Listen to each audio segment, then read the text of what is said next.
The mirror technique. Have you ever noticed how easy it feels to talk to someone who just gets you? Not because they said something clever, but because they felt in tune. That's what the mirror technique is all about. It begins small, a shared pace, matching the way they sit, the tone they use, not to copy, but to connect. When they lean in, you shift slightly too. When they pause, you let the silence breathe, instead of rushing in to fill it. And when you do speak, you echo their words back, just enough to say, I hear you. It's not performance. It's not pretending. It's resonance, like two instruments gently syncing to the same frequency. Picture it, a hallway conversation. A colleague stands stiff, words tight in their throat. You don't press them. You don't offer fixes. You simply match their quiet tone. Keep your posture open and wait. Gradually, they say more and more, and what was closed begins to open. Mirroring works because it lowers defenses.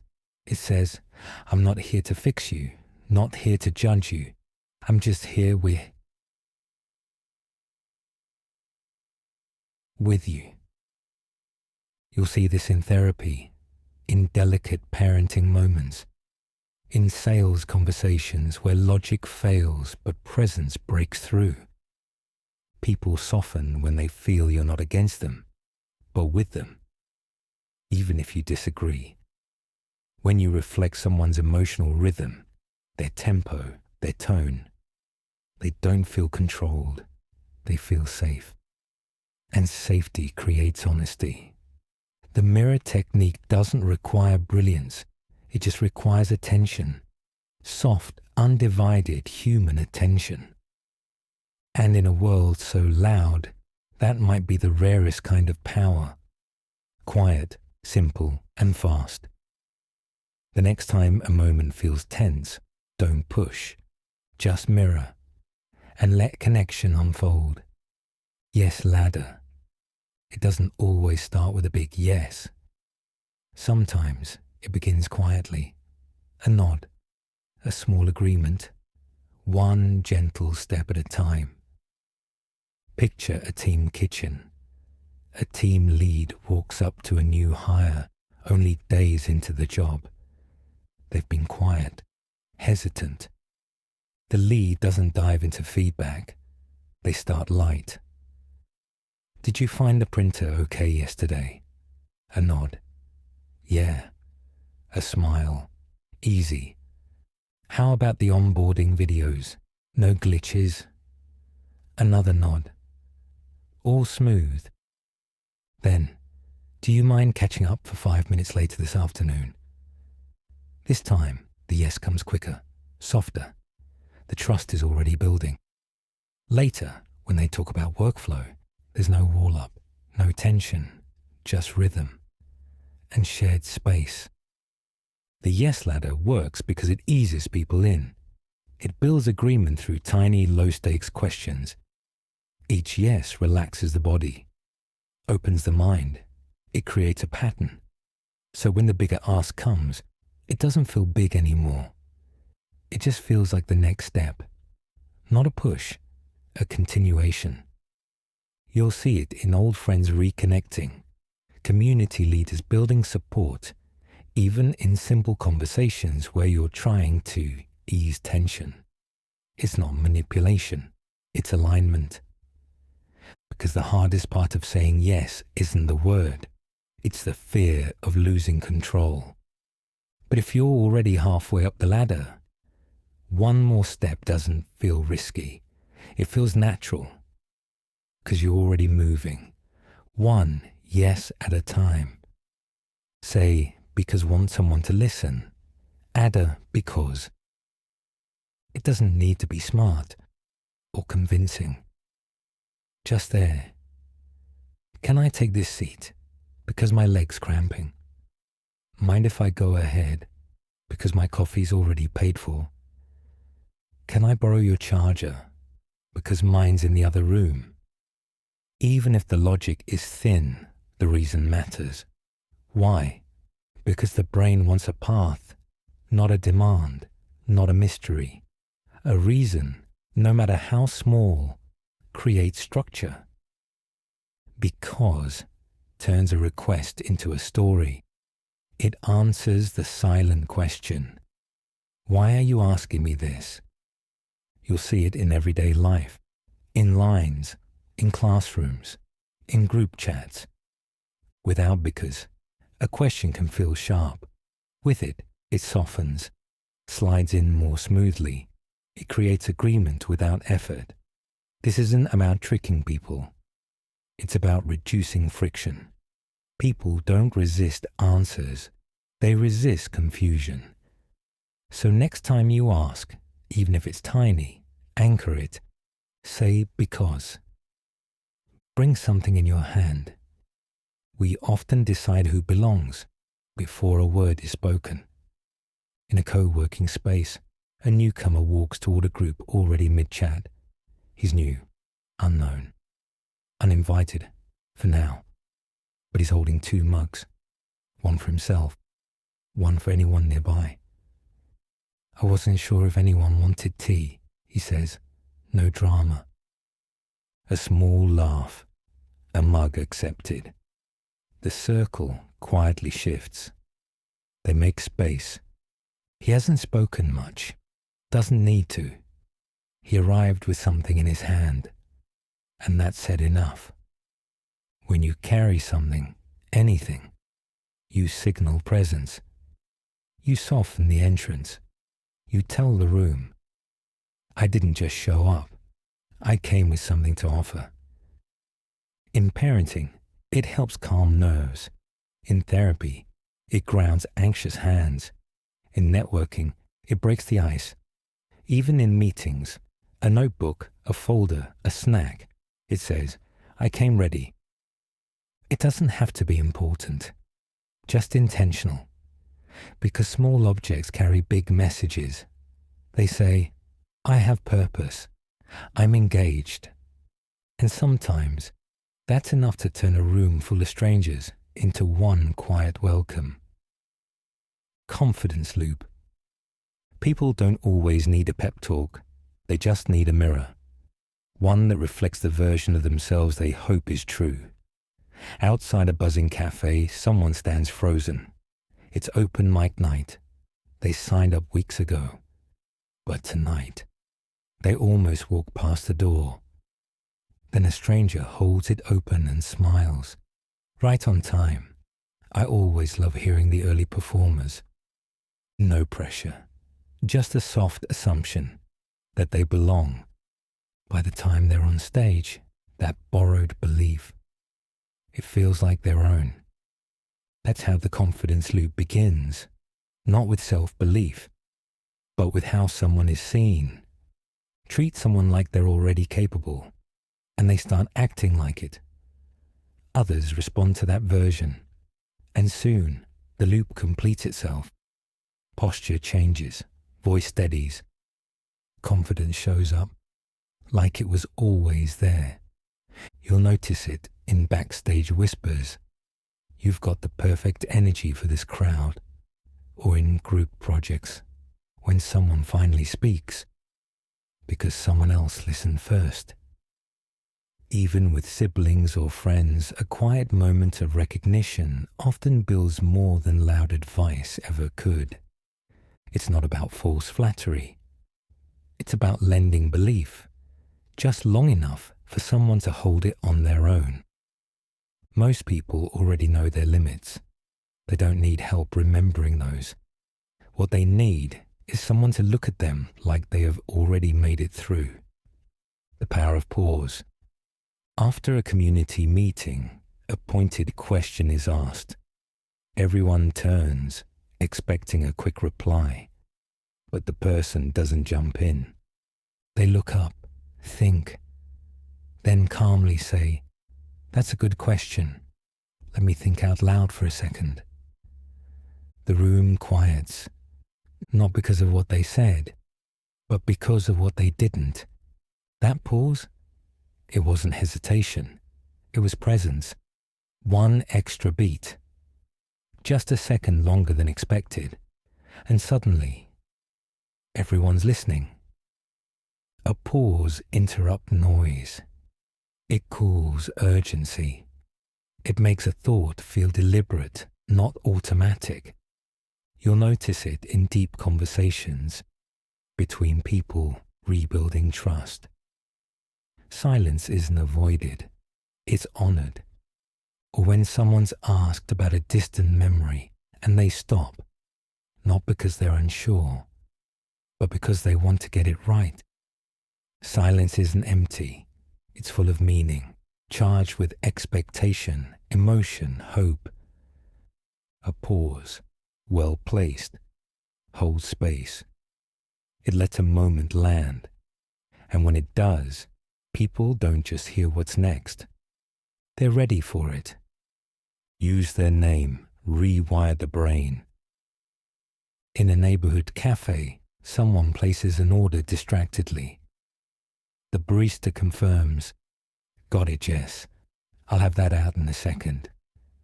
No big deal, no performance. But Jess looks up, just slightly surprised. Their name, spoken softly, cuts through the background. It lands. Names carry weight. Even used once, in a quiet moment, they shift attention. You don't need to overdo it. Just one or two times. In a pause. In a greeting. In a goodbye. That's all it takes to turn talking into connecting. Especially in early friendships, when people wonder, do you really see me? Or with a neighbor you only half know. A name can bridge that space. Names also soften tension. When a conversation gets hard, a name can ground it.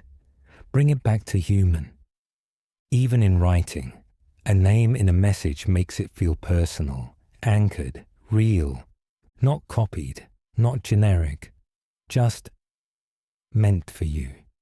That's the magic. A name doesn't just personalize, it recenters. And sometimes it reminds someone of who they are, right when they need to remember. Dress one level higher. At a weekend gathering, someone walks in, not flashy, just polished. Simple clothes, clean lines, quiet confidence. No one says anything, but eyes linger. Conversations shift slightly toward them. That's the trick. Dress just one level higher than the room. Not to impress, to signal care. It's not about brands or being trendy. It's about intention. When you show up a little more pulled together, people assume the rest of you might be too. You'll notice it at art events. A pressed shirt draws curiosity. On a casual date, effort speaks louder than words. Even at a community cleanup, someone with tidy shoes and a tucked-in tee gets asked, "Are you helping run this?" We link appearance with attitude. Not perfection, just effort. It's the balance between blending in and standing out. First impressions are fast. Before you speak, people decide, will I lean in? Will I remember them? And once that impression is made, your words ride its wave. You don't need a new wardrobe. Just one thoughtful step above what's expected. Because dressing well doesn't shout, "Look at me." It whispers, "This mattered to me." And people remember those who make moments feel just a little more intentional. The 5-to-1 ratio rule. One's folding laundry, the other's wiping down counters. The room feels light now, but not long ago. There was tension, raised voices, plans forgotten. Now, without apology, a bottle of water is tossed over. You know, one says, you're actually the best at organizing chaos. It's small, honest, intentional. This is the 5-to-1 rule in action. For every rough moment, it takes a few small positives to bring the balance back. Not grand apologies, just steady signs of care. A compliment, a laugh, a shared memory, a little grace. Strong relationships don't avoid conflict. They survive it because there's enough good holding everything up. Think of it like scales.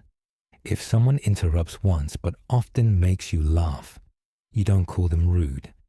You call them fun. If they forget your birthday but check in every time you're sick, the weight still tilts toward trust. This shows up in long friendships, where old jokes and quiet kindness cushion the occasional hard edge, or during late-night talks, where one gentle comment undoes the silence that came before. It's not about keeping score. It's about knowing that emotional tone adds up over time, and tension doesn't carry the same weight when it's surrounded by warmth. So when things feel off, you don't have to fix everything. Just start adding good. Little truths, little moments that remind someone, I still see you. 90-minute sleep cycle. Unlock. Here's a shift that can change your mornings. Stop counting hours of sleep. Start counting cycles. Sleep moves in roughly 90-minute waves. Light sleep, deep sleep, REM, then back to reset. If you wake up mid-cycle, even after 9 hours, you'll feel foggy, out of sync. But wake up after a full cycle. Even with less sleep, you'll feel clearer, lighter. It's like leaving a movie right after the credits instead of in the middle of a scene. This trick is second nature for night owls, creatives, travelers, people with shifting routines who still want mornings that feel whole. Even naps, when timed in 90-minute blocks, can feel like a reset button. Want to try it tonight? Take the current time. Add 15 minutes. That's your wind down time. Then count forward in 90-minute steps. Set your alarm to ring after one of those full cycles ends. It's not about more sleep. It's about better timing. And when you sync with your body's rhythm, mornings stop feeling like crashes. They feel like arrivals. The first word wins, primacy effect. A small gathering. Someone walks in holding snacks. Before anyone can say hello, they smile and say, "Okay, you have to hear this story before I lose my nerve." Suddenly, the room shifts, not because of the story, but because of the timing. It came first. It set the tone. That's the primacy effect. The first thing said isn't just remembered more. It frames everything that comes next. The first line directs attention. It sets emotional temperature. It silently declares, this is where we're headed. You'll see it when someone breaks the ice with a strange fact or unexpected question. Suddenly, a stiff group softens. Or when you meet someone new, and the first thing they say about a mutual friend sticks in your mind longer than anything that follows. It's not about controlling the conversation. It's about shaping the frame your words will live in. Say something curious, warm, real, because once the tone is set, people tend to see the whole picture through that first lens. The last word lingers, recency bias. Dinner is done, plates cleared, chairs pushed back, people begin to leave. And just before the door closes, someone turns and says, "You know, I always feel better after these nights." No response needed, no big moment, but that line stays longer than anything said before it. That's the power of the last word. It's not just the final thing spoken.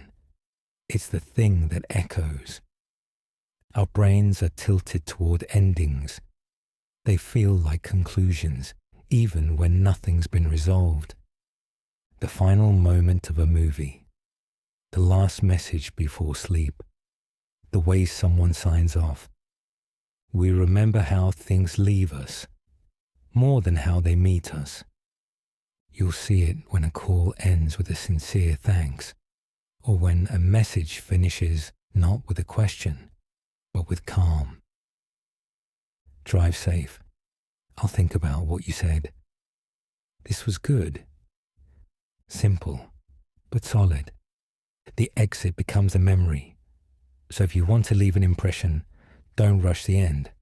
Land it with care. Because long after the words stop, people still carry the last thing you gave them. Smile first, feel later. You're walking through a familiar park and pass a neighbor you haven't seen in a while. Without thinking, you smile. A quick lift of the face, barely intentional. They smile back, just as automatically. And a few steps later, you realize you feel lighter, happier, like something shifted. You didn't smile because you felt good. You felt good because you smiled. The body leads. The mind often follows, especially in moments of tension, when emotions are unclear. A smile sends a quiet signal upward. The brain, reading that signal, adjusts just a little. You'll see it in awkward reunions, where a fake smile slowly becomes real, or between strangers at a crosswalk, where a shared glance and grin feels surprisingly human. Even catching your own reflection, smiling softly just to see what it does. It works because the body has its own language. Change the pattern, and emotion often follows. Not always, not instantly, but enough to tilt the moment forward. It's not about faking joy. It's about inviting it, leading gently, letting the heart catch up if it wants to.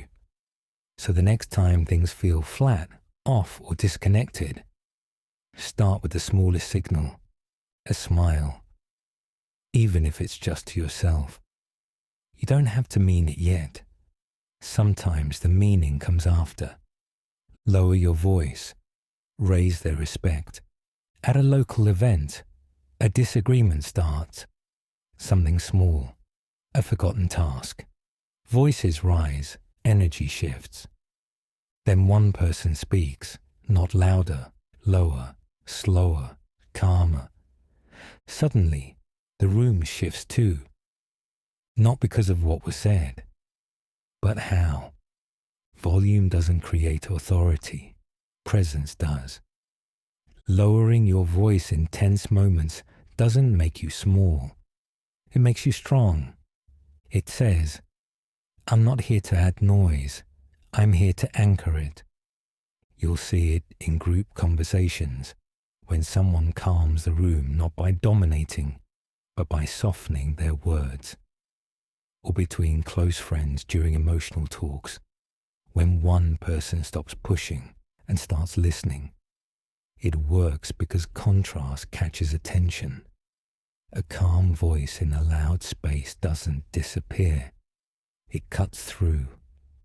Not with force, with gravity.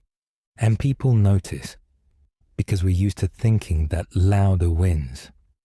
But often, it's the voice that drops that holds the room. So next time the urge rises to raise your voice, try lowering it instead. Not in decibels, but in tone.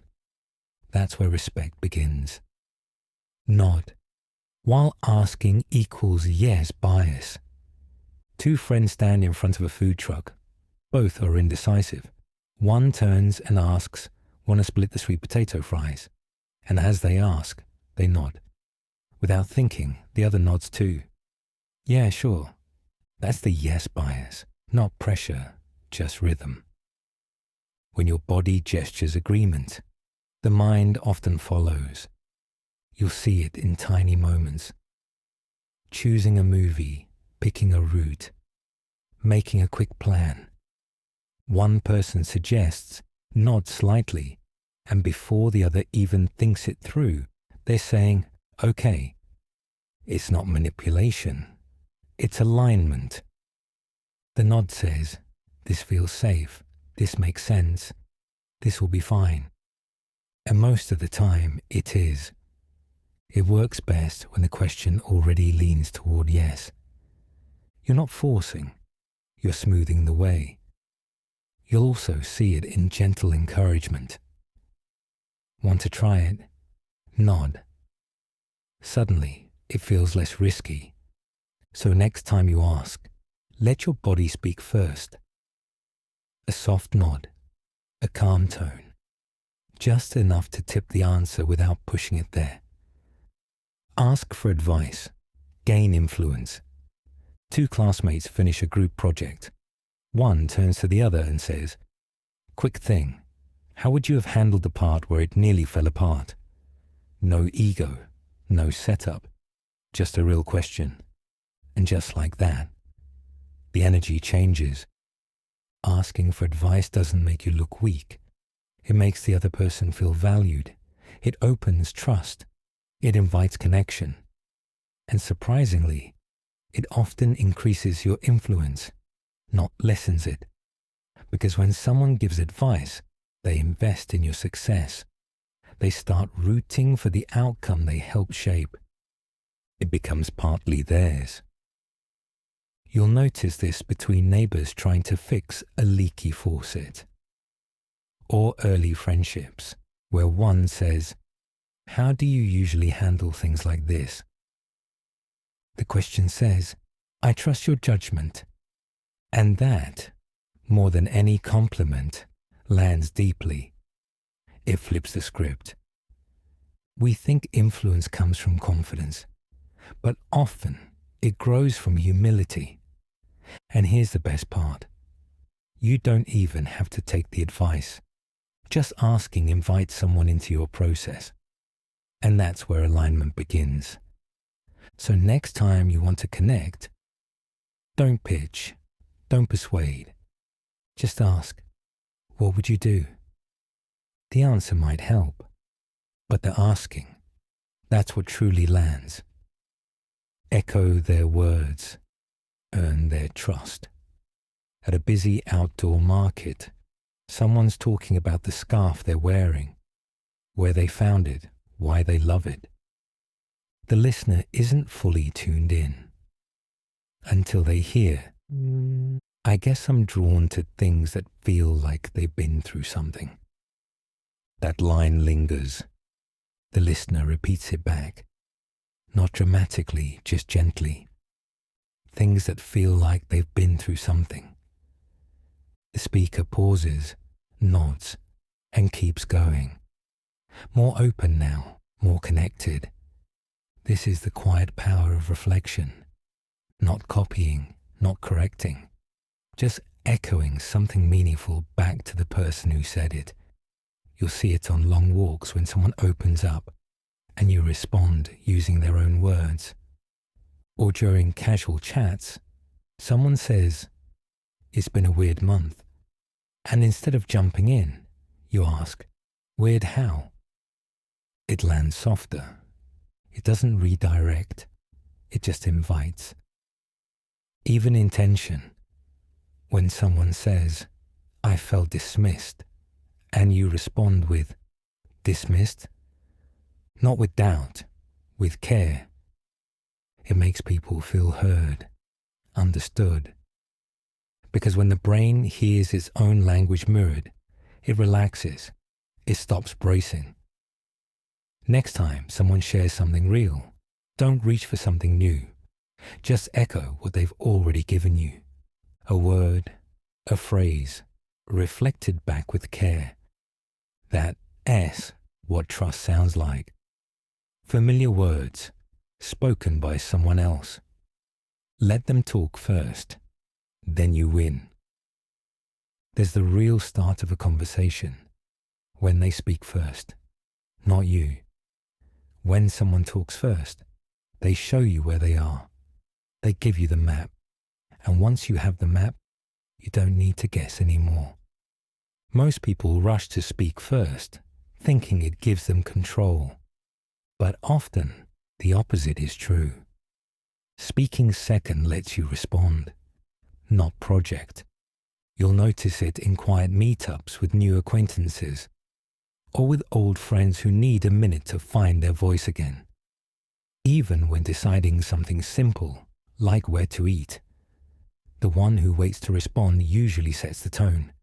It works because people reveal more than they know when they go first. Their tone, their pace, their priorities.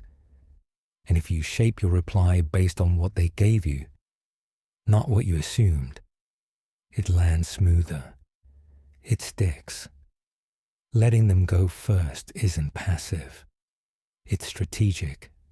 A kind of stillness that listens before it speaks. That quiet moment before you talk. That's where your influence begins. Speak slower to sound smarter. It's a noisy hangout, laughter, snacks.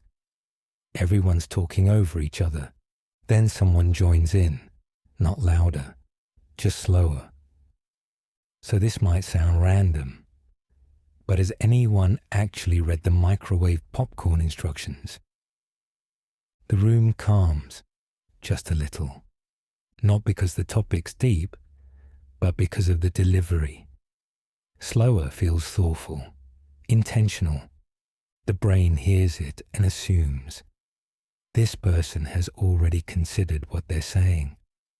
We don't trust speed, we trust rhythm. A slightly slower pace says, I'm not rushing. I've thought about this. You'll see it in one-on-one talks, on porches, in long car rides, in quiet corners where someone answers carefully, and it means more. When you pause between thoughts, the silence gives weight. You don't need to drag it out. Just resist the urge to fill every second. Because most conversations aren't missing more words, they're missing space. And the voice people remember isn't always the loudest. It is the one that gives its words room to land. Frame it as a choice. No one likes being told what to do, even if the request makes sense, even if it's helpful. But give that same request as a choice, and suddenly it feels easier to say yes, because the brain doesn't just care about what you ask, it cares about how it's asked. When you offer options, you protect autonomy, and that quiet sense of control often leads to smoother agreement. Instead of, let's leave now, try. You want to head out or stay a bit longer. Not, calm down, but want to take a breath or talk through it. Nothing changed, except the ownership of the moment. You'll notice this with friends making travel plans. Do you want to? Works better than we should. Or in group work, would you rather? Opens doors without sounding like demands. It even works in texts. Totally fine either way, but want to do this today or tomorrow. It's not manipulation. It's reducing resistance before it shows up. People rarely push back because of the request itself. They push back because they didn't choose it. So next time you want to avoid friction, don't push. Just offer direction with freedom. When it feels like their choice, you don't have to force the outcome. It just happens. Point your feet, reveal intent. Eye contact can be faked. Smiles too. But feet tell the truth. Watch people talk, not their words, their stance. If two people are truly present with each other, their feet point toward one another, not just their heads. If someone wants to leave, they may keep talking. But their feet are already turned toward the exit. This is body language you don't practice. It's what you default to. And once you notice it, you'll start seeing it everywhere. At bus stops, where small talk drags on. At parties, where one person leans into a group, but their shoes betray they're only focused on one person. Even during chill hangouts, two people cross-legged, feet facing each other, completely tuned in. Feet follow energy. They aim where your attention wants to go, often before your brain catches up. And it works in reverse too. If you want someone to feel included, just shift your stance. Face them fully. You don't have to say much, your feet are already speaking. Because underneath every conversation, there's a second one happening.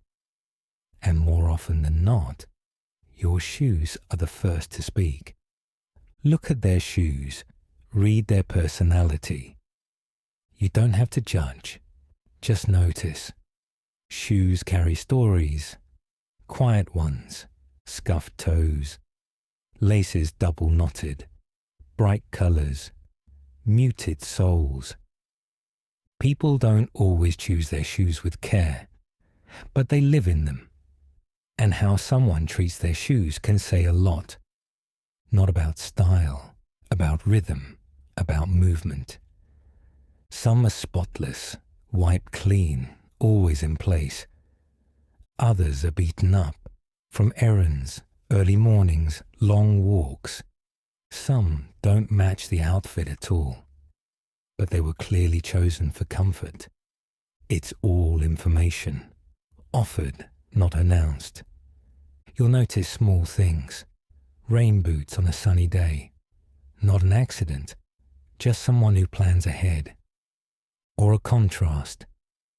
Neon sneakers, but a quiet posture. Even expensive shoes, worn down and unkept, say something. It's not about fashion. It's about function, about intention. And when someone wears the wrong shoes for the moment, to a wedding, a hike, a night out, it's usually not random. It's a message or a boundary. And either way it matters. So if you want to read someone, don't just listen. Glance down. Not to judge, but to understand the ground they've already walked. Ask for a small favor to build bond. Asking for help can feel vulnerable, but in the right moment, it's how connection begins. Can you hold my spot in line? Mind helping me move this chair? Could I borrow your charger? These aren't burdens. They're invitations. When you ask someone for a small favor, you're giving them a role, a reason to care. And once they help, even a little, their brain starts making sense of it. I must like this person, or why else would I have helped? This is the Ben Franklin effect, but you don't need to know the name to feel it. It happens when new neighbors ask where the recycling goes, or when two strangers walk into a crowded event, and one whispers, "Can you save me a seat?" It works because we believe in our actions. If we do something for someone, we assume it meant something. Small effort reshapes how we see people. It's not manipulation. It's openness. You're not proving you're helpful. You're showing you're willing to ask. That's what builds trust. So next time you want to feel closer, don't offer to help.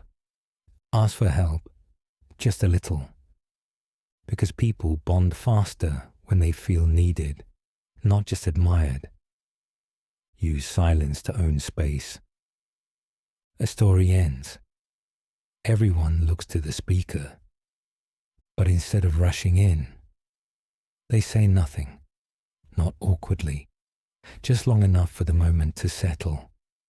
No apology, no fill-in, just space. And in that space something shifts. People adjust. They lean in. The silence isn't empty. It's presence. It holds shape. Used with intention, silence isn't absence. It's structure. And those who can sit in it, especially when everyone else is trying to fill it, often own the room without raising their voice. You'll see it during one-on-one talks, where someone replies slowly, not because they don't know, but because they want to get it right. In group settings, the person who waits before speaking often speaks with the most weight. It's not power, it's rhythm. You don't have to compete for airtime if you show you're not in a rush to take it. In fast-moving conversations, the calmest person is often the one everyone starts watching, because silence draws attention more than noise ever could. So next time you feel the pressure to speak, wait. Let the air settle. Let people come to you. Silence, held with care, is not a gap.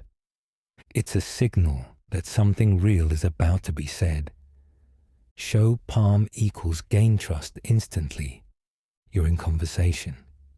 Someone gestures as they speak.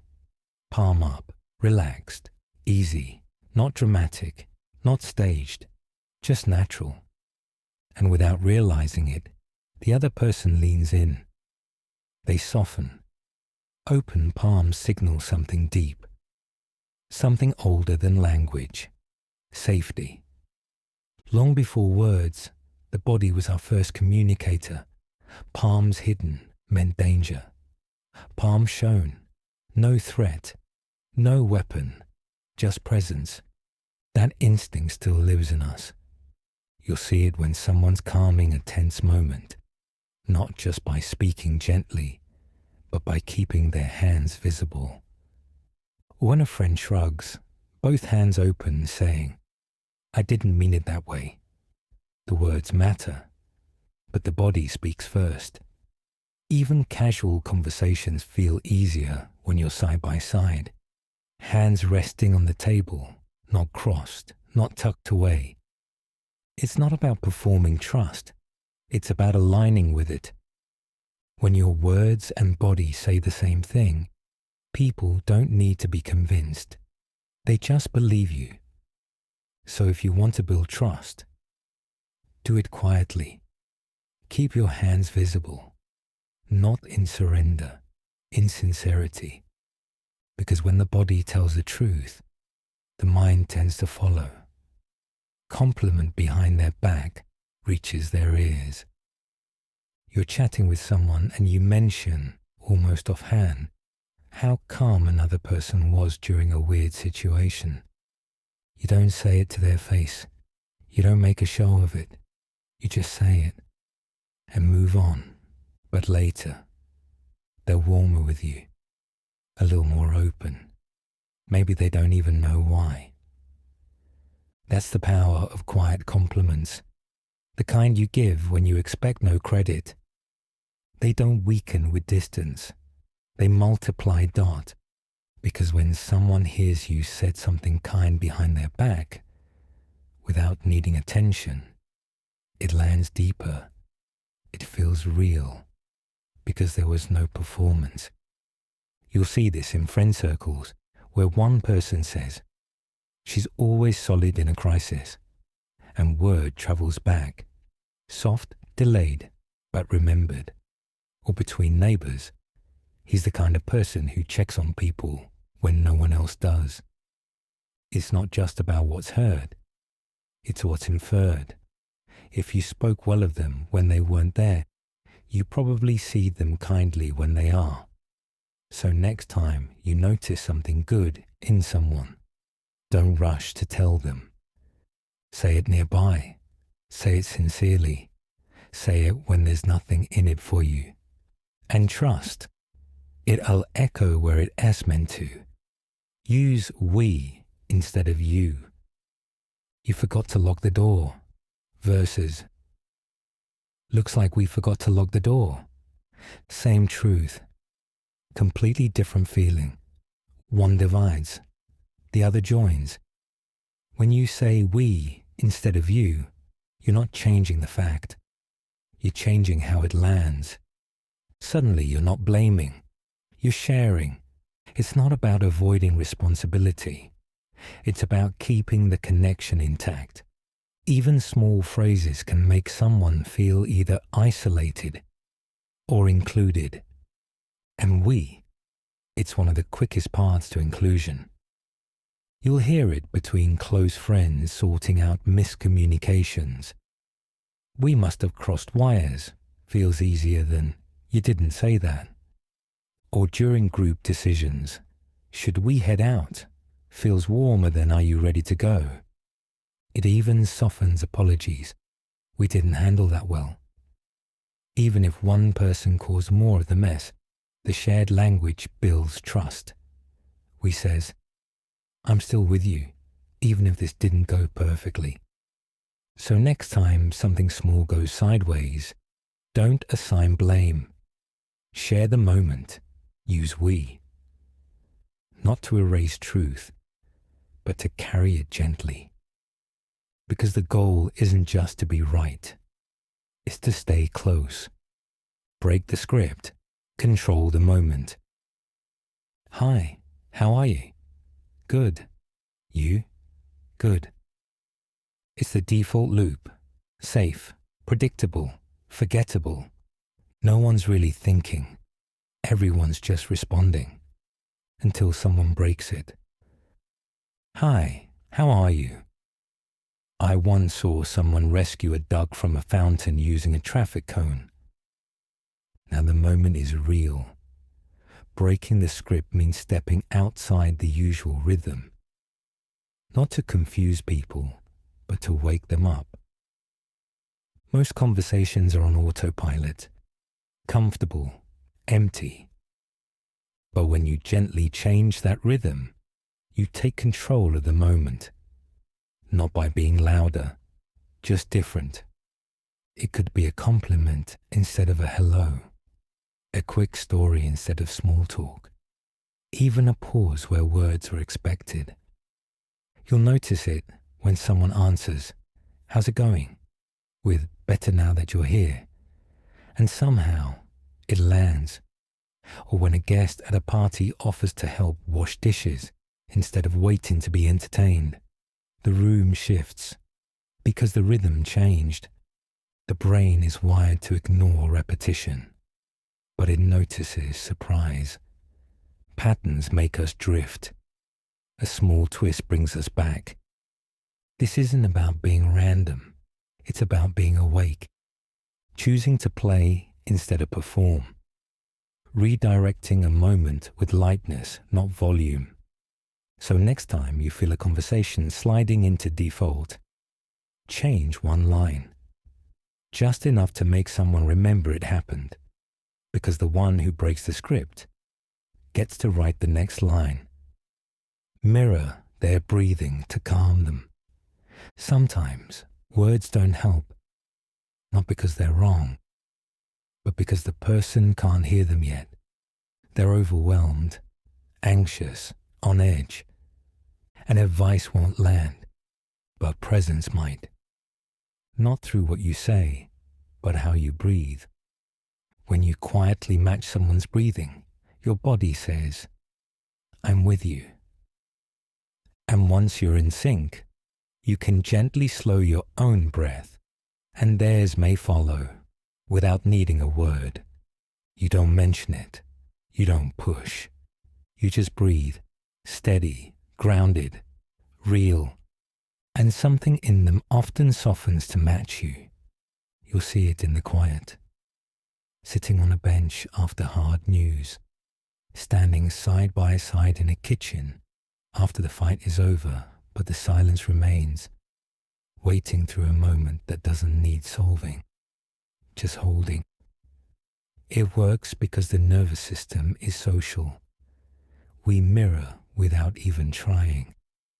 So when you offer calm, the body responds, not because it's forced, but because it feels safe. This isn't about technique, it's about presence. Breath matching is a quiet gesture. It says, you're not alone in this moment. So the next time someone seems overwhelmed, don't rush to fix it with words. Sit nearby, match their breath, let yours slow, and trust. Sometimes calm isn't explained, it's shared. Give the gift first, reciprocity effect. You show up with their favorite drink, nothing big, nothing flashy, just thoughtful. They smile and say, you didn't have to. You smile back, I know. But something shifts. Giving first, without being asked, changes the tone of the whole relationship. Before a word is even spoken, you've set the stage. We're used to transactions. Even when we don't mean to, part of us keeps score. But when someone gives without expecting anything in return, it scrambles that system in the best way. It doesn't have to be a physical gift. It could be a favor, a saved seat, a message that says, hey, this made me think of you. It's not about impressing. It's about leading with care. You'll notice how quickly people soften when you've already done something kind. The walls lower, the conversation flows. They feel safe. Because generosity, especially quiet, unannounced generosity, tells someone they matter. Not as a response, not as a reward, just because. It doesn't mean you have to overdo it. It means showing up with a little warmth, giving something simple, without waiting to see what comes back. And here's the magic. When someone feels gifted, not obligated, they start to see the space between you as safe. And everything else gets easier from there. Use the spotlight effect to own a room. In most rooms, everyone thinks they're being watched. Not because they are, but because the brain quietly insists on it. That's the spotlight effect. Our tendency to overestimate how much people notice us. The stain on your shirt, the stumble when you walked in. You might replay it for hours, but most people didn't even register it. Why? Because while you feel like the center of attention, so does everyone else. Most people are too caught up in their own self-awareness to fully focus on yours. And here's where it flips. If your brain already believes you're being seen, use it, not to perform, not to hide, but to relax into it. The people who seem most confident aren't always the most polished. They're the ones who aren't scrambling to disappear. They let the light hit them, and they stay still. That's what presence feels like. Shoulders relaxed, expression calm, no apology in sight. Owning a room doesn't mean taking it over. It means understanding that no one's watching as closely as you think. And if they are, you get to decide what they see. Not someone shrinking from judgment, but someone grounded in their own skin. So next time you feel the spotlight, don't duck, stand in it, let the moment settle. And realize, being seen isn't a threat. It's your chance to be known. Let them finish the sentence. Completion bias. There's a kind of interruption that doesn't feel loud, but still takes up space. It happens when someone thinks they know where you're headed and jumps in to finish your sentence. They might guess right. They might mean well, but something small is lost. Not the words. The space dot. The space you needed to find your way there. Yourself. Letting someone finish their sentence isn't just good manners. It's a quiet form of respect. It says, I'm not in a hurry. This is your moment. There's trust in the pause. trust in the time it takes for someone to arrive at their own thought. You'll notice this most in slower conversations. The kind where someone's circling around a feeling, searching for the right words, maybe saying something they've never quite said before. And when they're interrupted, even gently, you can see it shift. A pause that doesn't resume. A sentence that never really finishes. Letting someone finish helps them feel heard, but also helps them hear themselves. Because sometimes we don't fully know what we think until we say it all the way through. So next time you're in conversation and think you know where it's going, don't jump in. Let the silence stretch if it needs to. Let the thought land on their terms. You might be surprised by how much truth shows up when it is given enough room to arrive. You seem like instant rapport. There's a strange kind of closeness that happens when someone says, "You seem like the kind of person who..." It doesn't have to be accurate. It doesn't even have to be deep. But it lands because it shows they're watching, noticing, trying to name something. Gently. It's not a compliment. It's not a guess. It's a reflection. A way of saying, "Here's how you come across to me." And most people lean in, not because it's perfect, but because it opens a little door. You seem like the kind of person who brings snacks just in case, who picks up on when someone feels left out, who reads more than they let on. Even when it's off, it invites truth. Not quite, but... And suddenly, the conversation gets real. What started on the surface has texture now. It works because it touches two human needs, to be seen and to be understood. When someone offers their perception of you, you get a chance to step into it or reshape it. Either way, you go somewhere more personal. So next time you're trying to connect, don't ask someone to define themselves. Offer a glimpse of how you see them. Let them step into the sentence or finish it in their own words. "You seem like..." might just become the line that opens the door to something deeper. Pretend you're the host. You walk into a room and it feels like it already belongs to someone else. The conversations are flowing, groups have formed, and you feel like you're borrowing space, just waiting for someone to invite you in. You're at a birthday party, not really a crowd. You were invited by a friend who's now across the room, deep in a story. So you hover near the kitchen, pretending to scroll. Then, without planning, you refill the chip bowl, straighten the stack of napkins, turn to the person next to you and ask, "Hey, have you tried the weird green dip yet?" He grins. "No idea what's in it, but I've committed." And just like that, you've shifted the energy.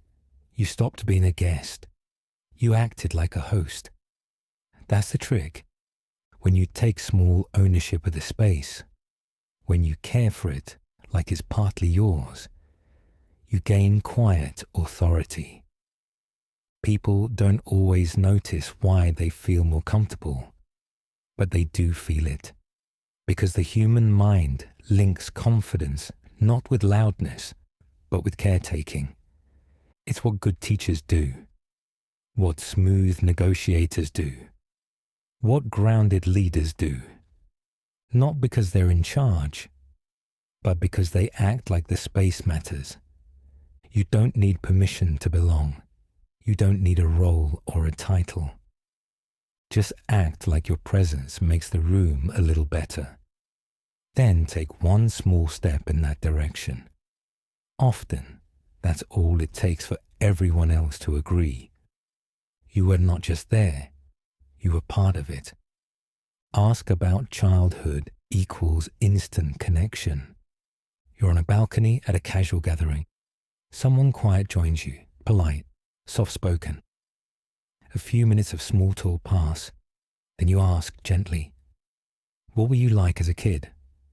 They pause, not because they're guarded, but because they're searching, like flipping through old photos in their mind. Then a smile, honestly, kind of obsessed with trains. And just like that, it's no longer small talk. You're not just learning facts. You're meeting a version of them that shaped the rest. The whole tone of the night shifts. Childhood questions do that. They tap into memories that are raw, formative, untouched by performance. Joy, curiosity, longing, frustration. When someone talks about who they were, they're quietly showing you how they became who they are. It's not confrontational. It doesn't trigger defenses. It's soft, safe, personal, without being too deep too fast. Therapists use it, coaches use it, good dates, interviews, close friends. They all get there eventually. You can go there sooner. Ask gently, not to pry, not to dig up trauma, but to open a door most people rarely get invited to walk through, because everyone has a beginning. And if you want to understand someone faster, start where the story began. Most won't resist. They'll feel relief that someone finally asked. Voice over. Ask questions that make them reflect. Most conversations drift toward easy places, shared opinions, light complaints, updates from the day. They keep things moving, but they don't linger.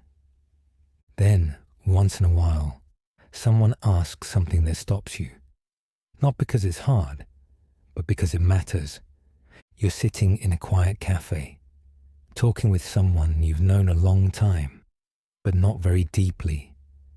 Out of nowhere, they ask, "What do you think your younger self would be proud of in you today?"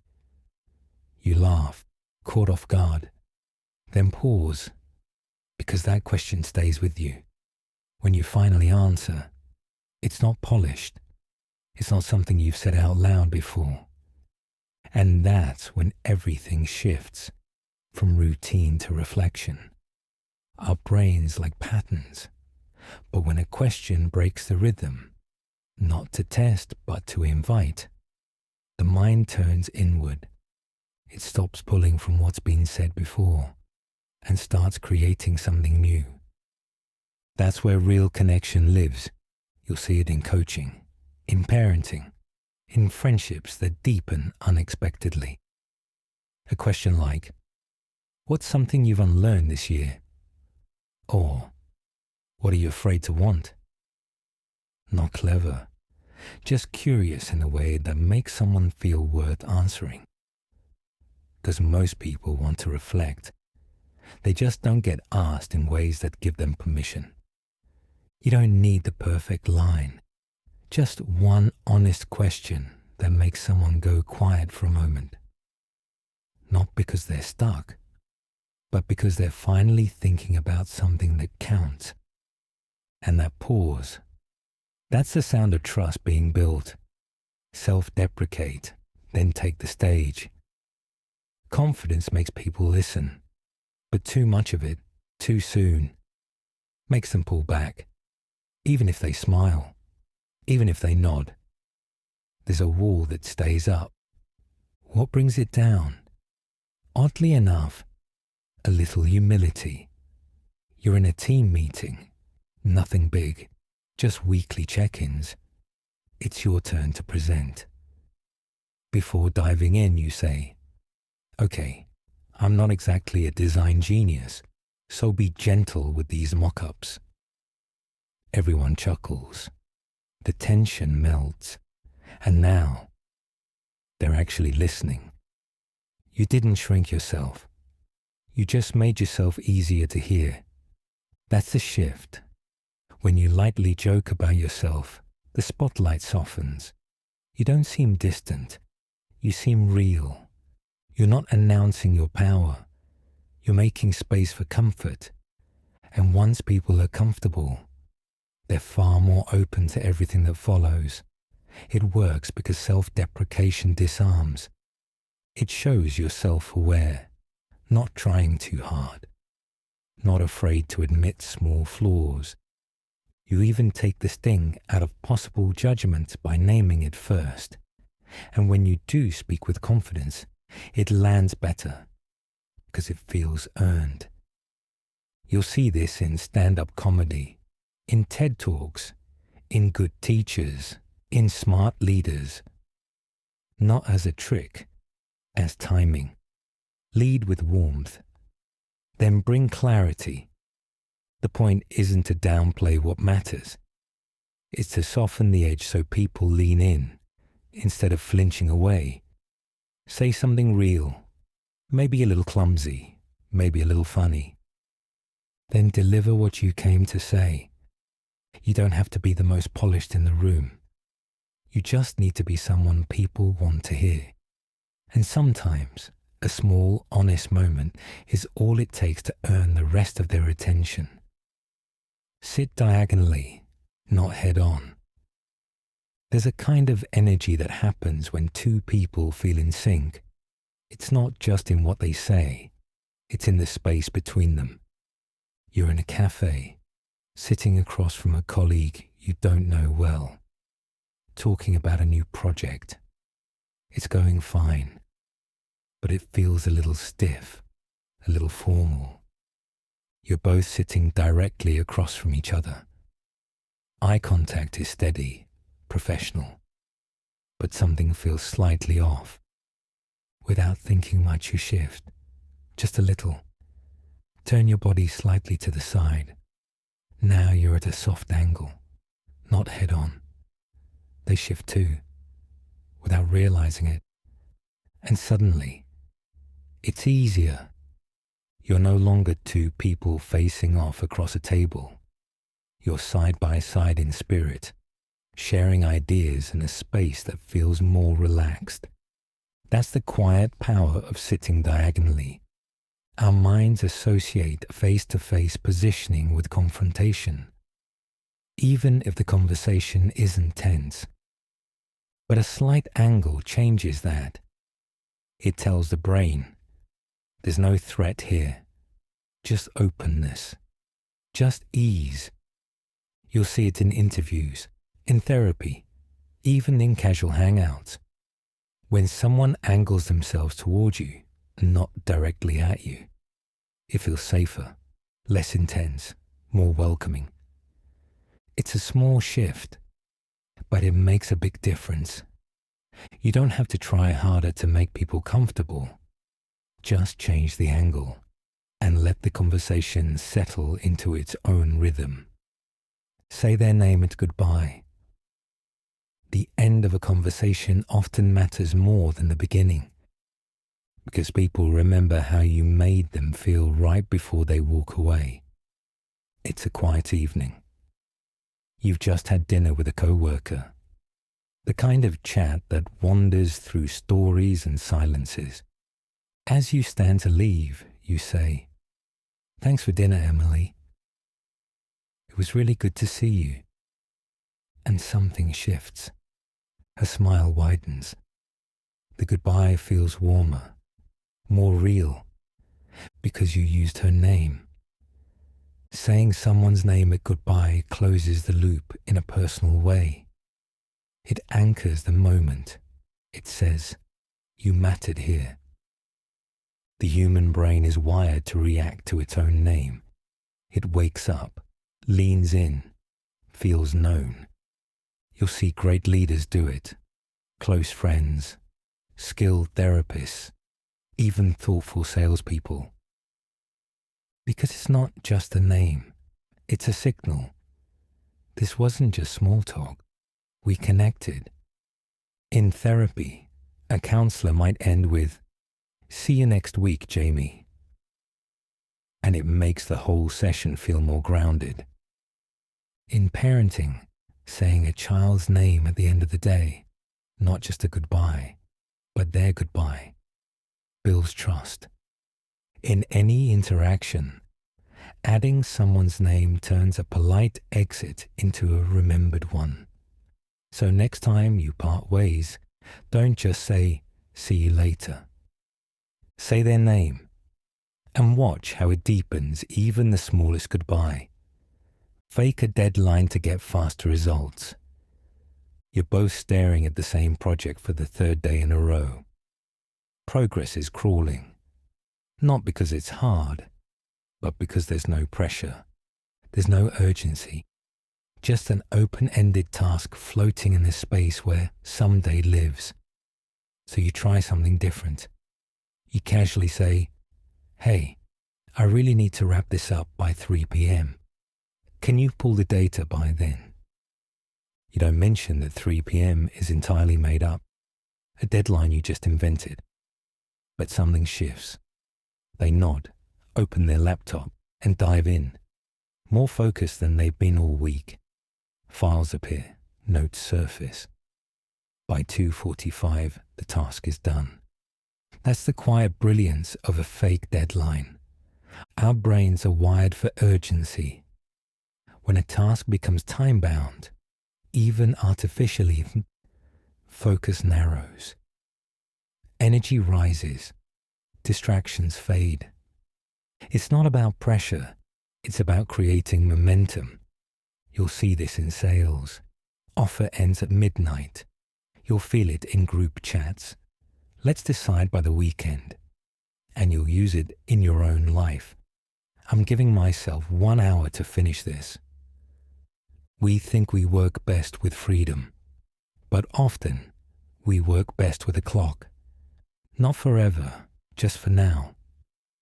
Fake deadlines aren't manipulations, they're frames.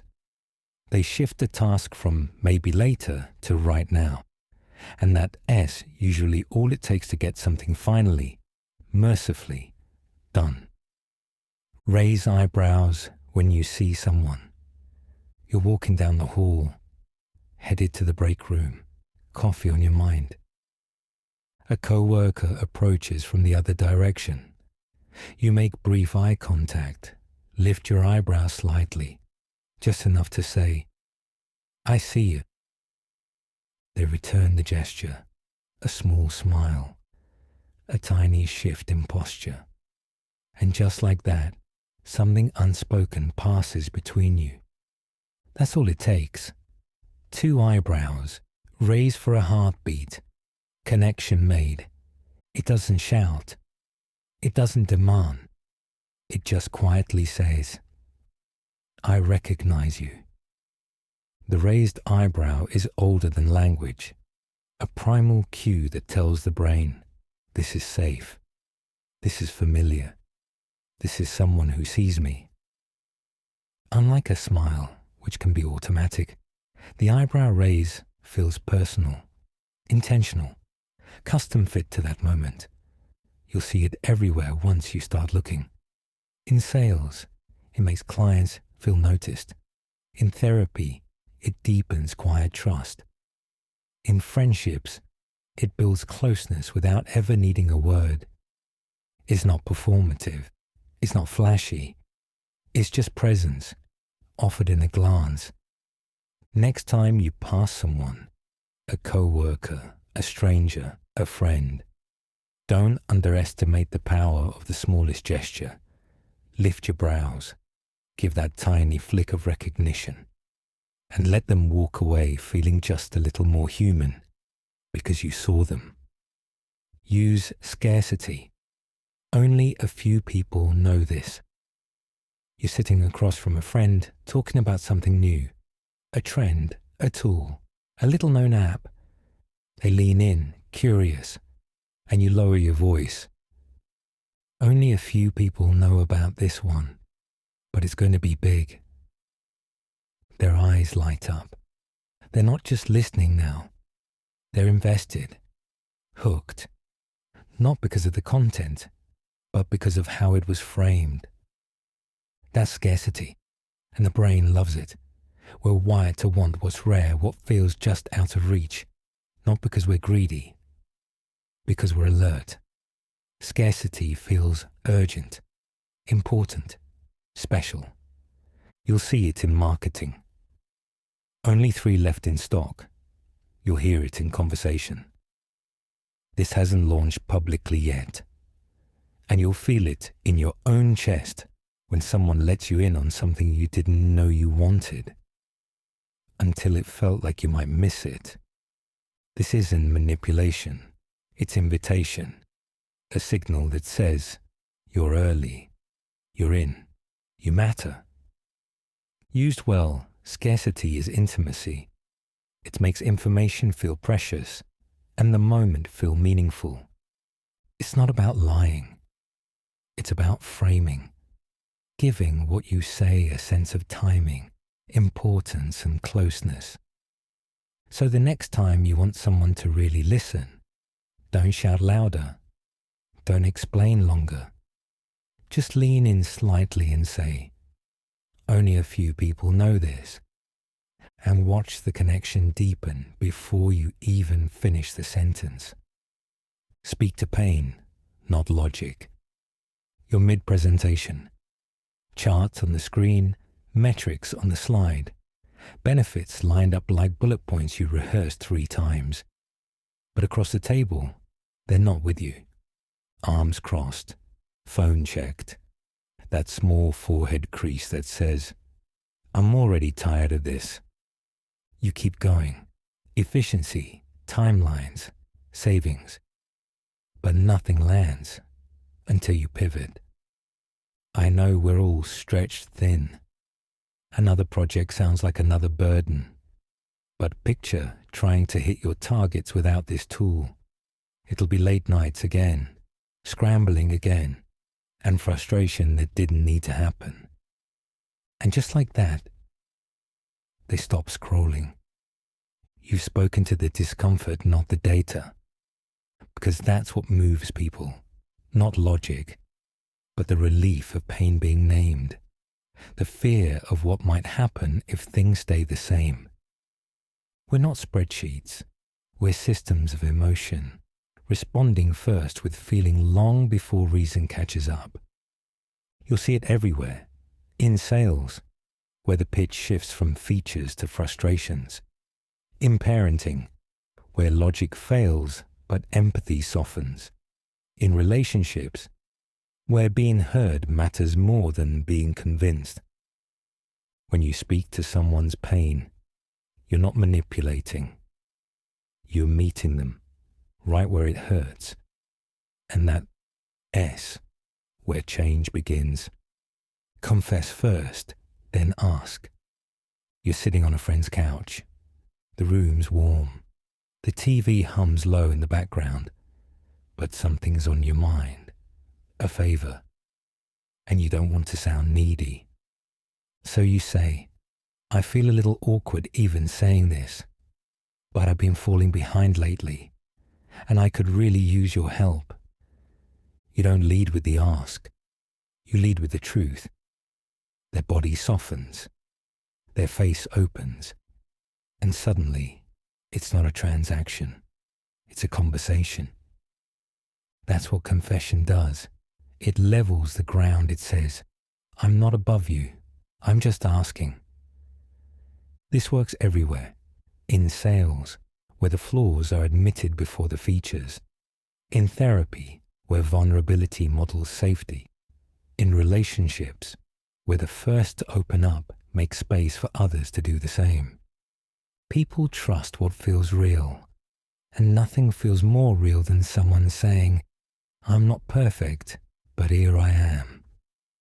You don't have to beg, you just have to be honest, because when people feel your truth, they're more likely to offer theirs. And what you get in return isn't just help, it's connection. Let them correct you, then they trust you. You're at lunch, talking through ideas. You toss out a detail about the project timeline, something small but slightly off. Your colleague leans in. Actually, that starts 2 weeks later. You pause, Smile. Ah, got it. Good catch. Thanks. And that's it. But everything shifts. Because you didn't defend. You didn't brush it off.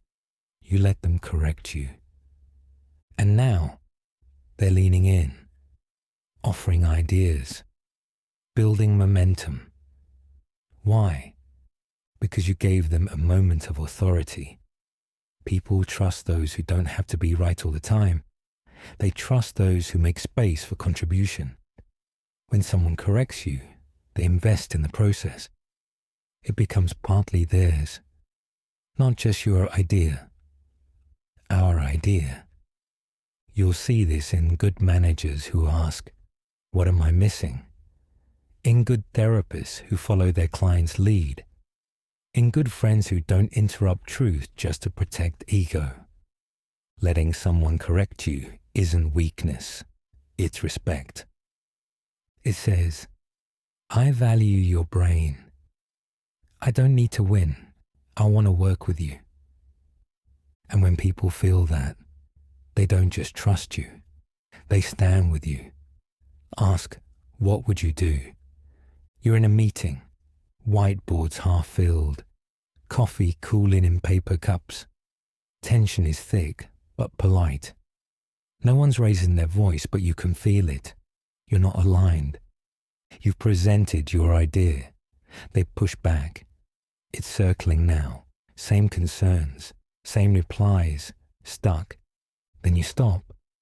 Look them in the eye. Not challenging, inviting. And you say, "What would you do if you were me?" They blink.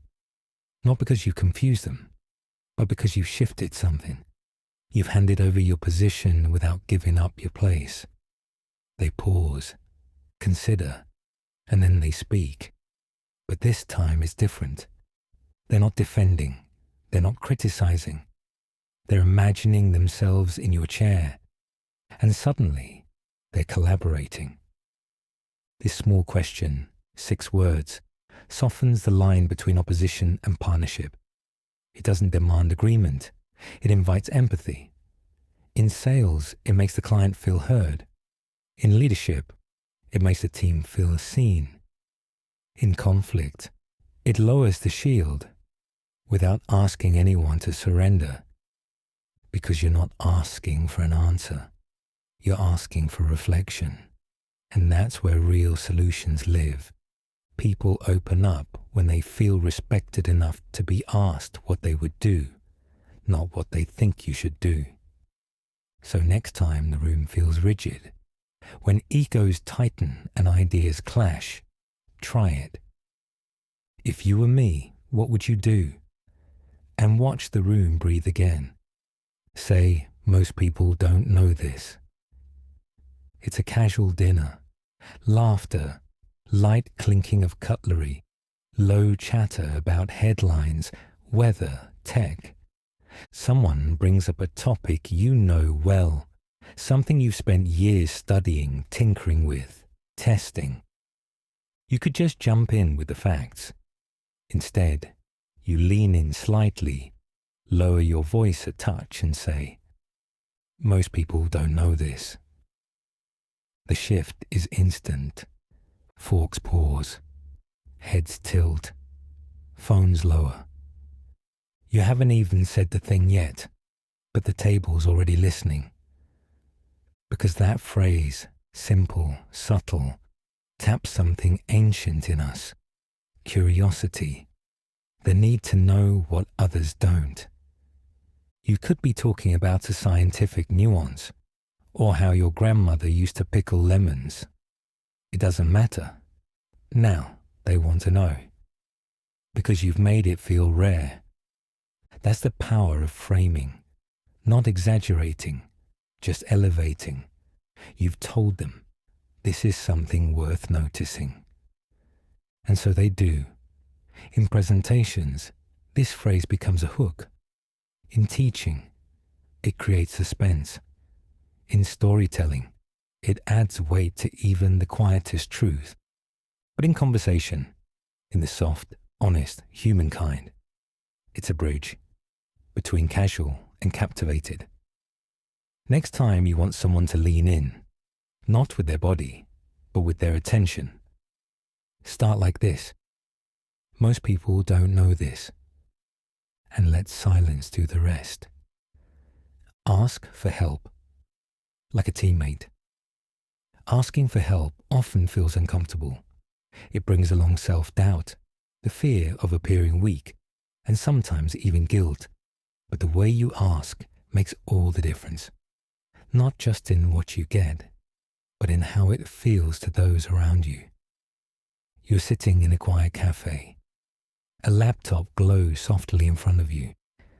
Papers are spread between you and your co-worker. She hesitates for a moment, clearly stuck. Then gently, she leans in and says, "I'm hitting a wall with these numbers. Could we take a quick look together?" She doesn't demand. She doesn't apologize. She simply invites you in, not as someone to bail her out, but as someone to join her. And without a second thought, you lean in too. You're not just helping, you're collaborating. You become a part of solving something together. This small shift in how help is asked transforms the energy of the exchange. When someone frames their need as a shared challenge, it taps into our instinct for teamwork. It lowers our defenses. It sparks cooperation.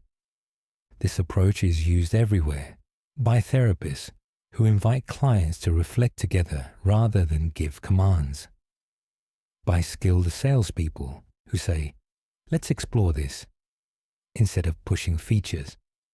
Even by parents who ask their children to help clean up instead of issuing orders. The dynamic changes. Pressure dissolves.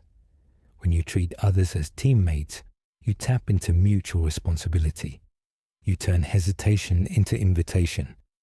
You create a moment of quiet confidence, the kind that draws people in rather than pushing them away. In everyday situations, just changing your tone or phrasing from "I need you to help" to "Can we figure this out together?" rewires the interaction. It shifts the focus from obligation to connection. People don't want to feel like tools. They want to feel like partners. And when you ask for help like a teammate, you make space for both trust and action. Pause before you answer equals authority. Sometimes the most commanding thing you can do is wait. You're sitting by the window in a cozy cafe. Outside, the sky is grey, the light soft. Two colleagues nearby are deep in conversation. One asks the other a tough, emotionally charged question. It's the kind of moment that usually triggers an instant response. But she doesn't rush. Instead, she takes a slow sip of coffee, places the cup down, lets a beat pass. Not awkward, not dramatic, just still. Then she speaks, calmly, clearly, and with purpose. And suddenly, the air changes. That single pause didn't just fill time. It gave weight to her words. It told everyone at the table, "I think before I speak."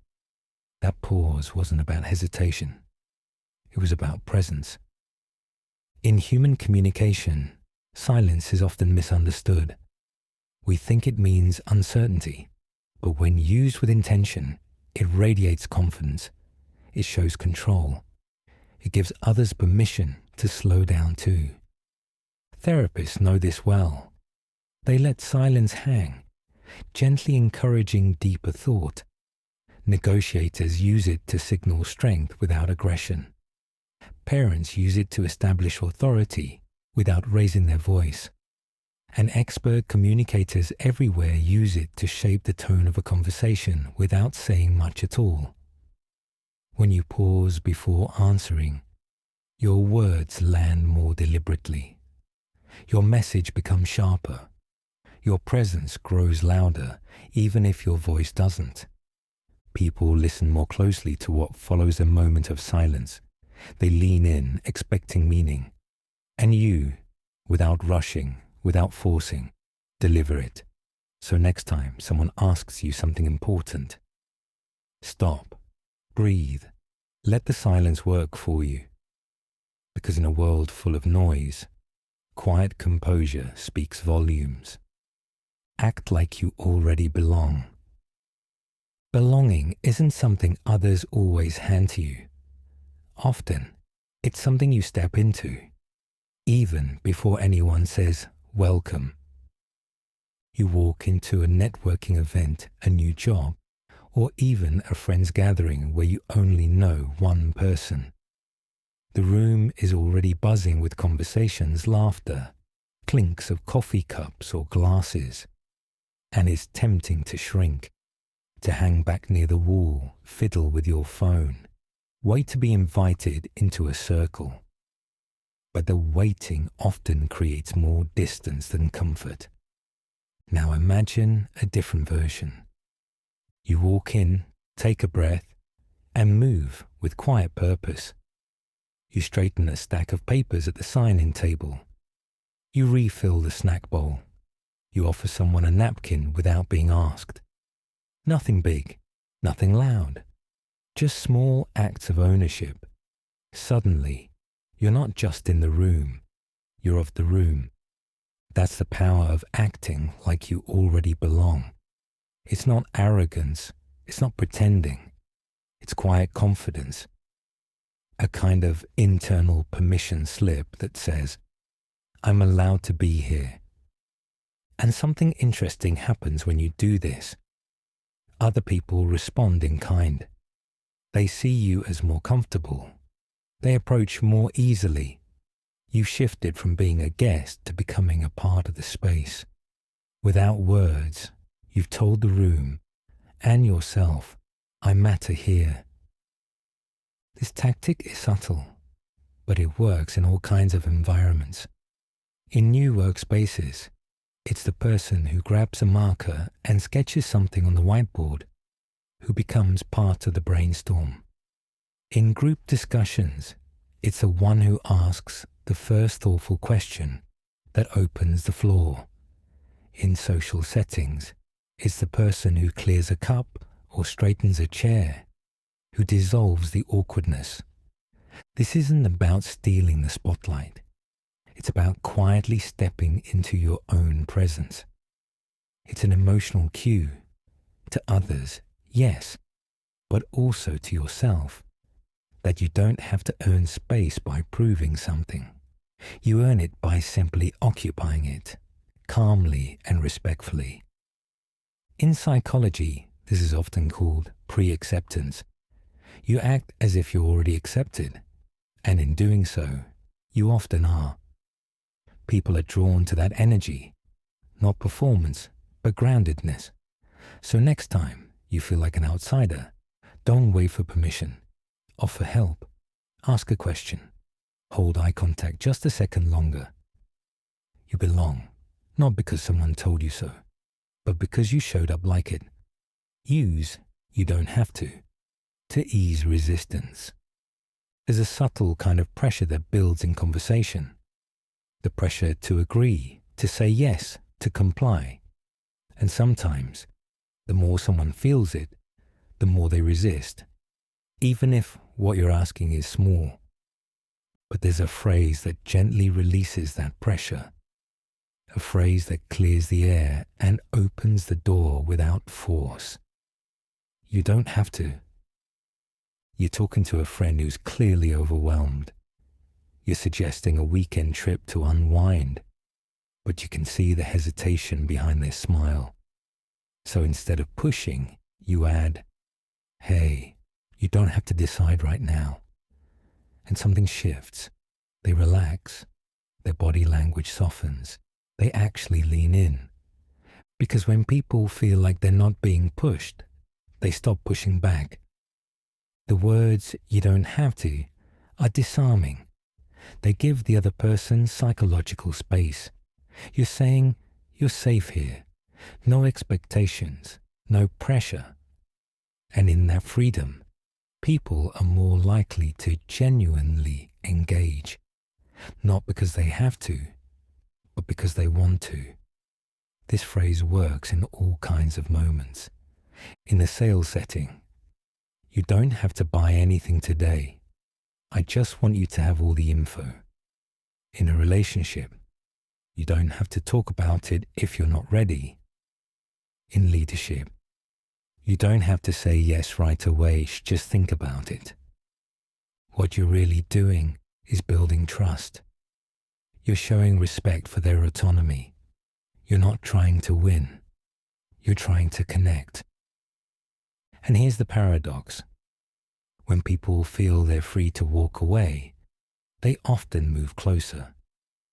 Therapists use this principle all the time, giving clients permission not to open up, which ironically creates the safety needed to do exactly that. Teachers say, you don't have to get it right today. And students breathe easier, learn faster. Even in parenting, telling a child you don't have to finish it now can turn resistance into cooperation. Because our brains are wired for freedom, and when we feel like we choose our response, not owe it, we're far more likely to say yes, to help, to trust, to show up. So the next time you're navigating a fragile moment, trying to earn a yes, open a door, or just help someone feel safe, try those 4 words. You don't have to. You might be surprised by how often it leads to, I want to. Make eye contact. Just 1 second longer. Trust doesn't always begin with words. Sometimes it forms in the quiet, in the unnoticed spaces between moments, like a glance that lingers just a little longer than expected. You're standing in line at a grocery store late in the evening. The overhead lights are soft but tired, like everything around you. The conveyor belt hums forward, scanning items in a steady, almost robotic rhythm. As you reach the front, the cashier doesn't even look up at first. Just one more face in a long day of faces. You offer a quiet hi and ask how her shift's going. But this time, you hold her gaze, not intensely, not uncomfortably, just 1 second longer than usual. A soft pause. She looks up, surprised. For a moment, something shifts. Her posture relaxes. Her voice gains color. That single, silent heartbeat of connection, eye to eye, breaks the dull rhythm of routine. That's the quiet power of extending eye contact. Holding someone's gaze slightly longer than normal sends a subtle but powerful signal. I'm here. I see you. I care. It doesn't take a speech. It doesn't require the perfect words, just that extra second. And in that pause, trust starts to form. Therapists use this all the time, encouraging clients to open up with nothing but presence. Parents do it to reassure a scared child. Salespeople build instant rapport with it. Leaders command trust without raising their voice, only by steady, calm eye contact. It's not about control. It's about connection. The brain reads it as sincerity, not a stare, but a gentle anchoring in the moment, a shared space that feels real.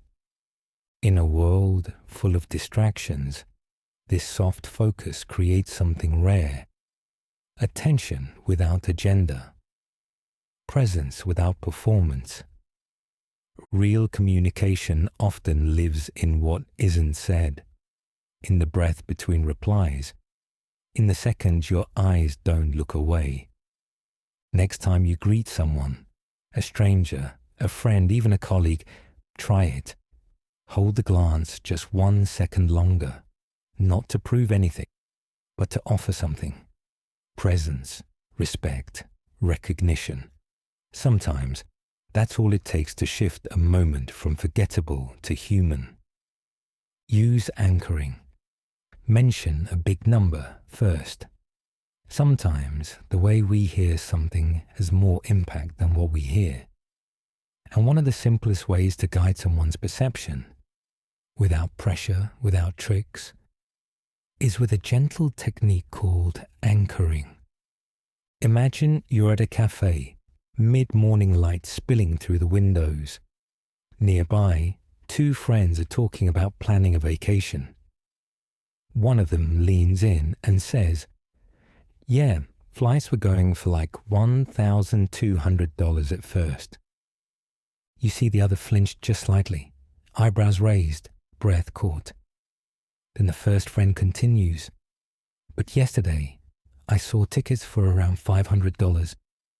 Suddenly, $500 feels not bad. It feels like a win. That's anchoring. When we hear a large number first, our brain uses it as a reference, whether we realize it or not.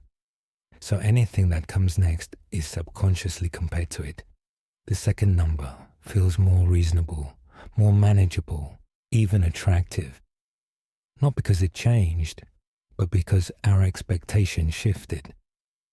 It's a soft mental nudge, and it works across all areas of life. In therapy, a counselor might start with a complex idea before guiding someone to a simpler, more comfortable insight. In sales, an initial high price makes the real offer feel like a bargain. Negotiators use it to make compromises feel fair. Even parents do it, mentioning a bigger task before a smaller one, which then seems easier by comparison. This isn't about manipulating someone. It's about framing reality with care. Anchoring works because the mind likes contrast. It constantly looks for baselines to measure against. When you provide that baseline deliberately, gently and honestly, you create clarity. The other person feels informed, not pressured. So next time you're explaining something, a cost, an idea, a request, try starting with the larger context. It doesn't have to be dramatic. It just has to set the tone. You'll be surprised how quickly resistance softens, not because you change the facts, but because you help them land better. People aren't just persuaded by logic. They're guided by how something feels when it reaches them. Start high, then land where you want to, and let the mind do the rest. Sit on the edge of your seat. Engagement doesn't always need words. Sometimes it starts with posture, with a quiet shift forward that says, "I'm here, I'm listening, I care." You're in a team meeting. The topic isn't exciting. Weekly updates, timelines, the usual rhythm of workplace talk. People sit back in their chairs, arms folded, eyes occasionally drifting toward phones. The energy in the room is flat. Conversations feel transactional, disconnected. Then someone speaks, not loudly, not with force, but with intention. And as they do, one person leans forward. Not dramatically, just slightly. Elbows on the table, eyes up, posture tuned in, and something begins to shift. That quiet physical signal, sitting on the edge of your seat, sends an invisible message. I'm present. This matters. The speaker notices. Others in the room notice. The atmosphere subtly realigns. This gesture isn't about theatrics. It's about presence. When you shift your body forward, even a few inches, it tells everyone, including your own brain, that you're engaged, that the moment in front of you deserves attention. The body and mind are deeply connected, and posture is one of the fastest ways to signal interest, sincerity, and focus. Therapists lean in during vulnerable moments, not to fix, but to hold space. Great teachers do it instinctively when a student opens up. Skilled negotiators use it during crucial pauses, leaning forward without a word, letting the other person know they're invested. You don't have to speak more to be heard. You just have to show up physically. And the simplest way is with posture. Sitting forward naturally activates a sense of participation.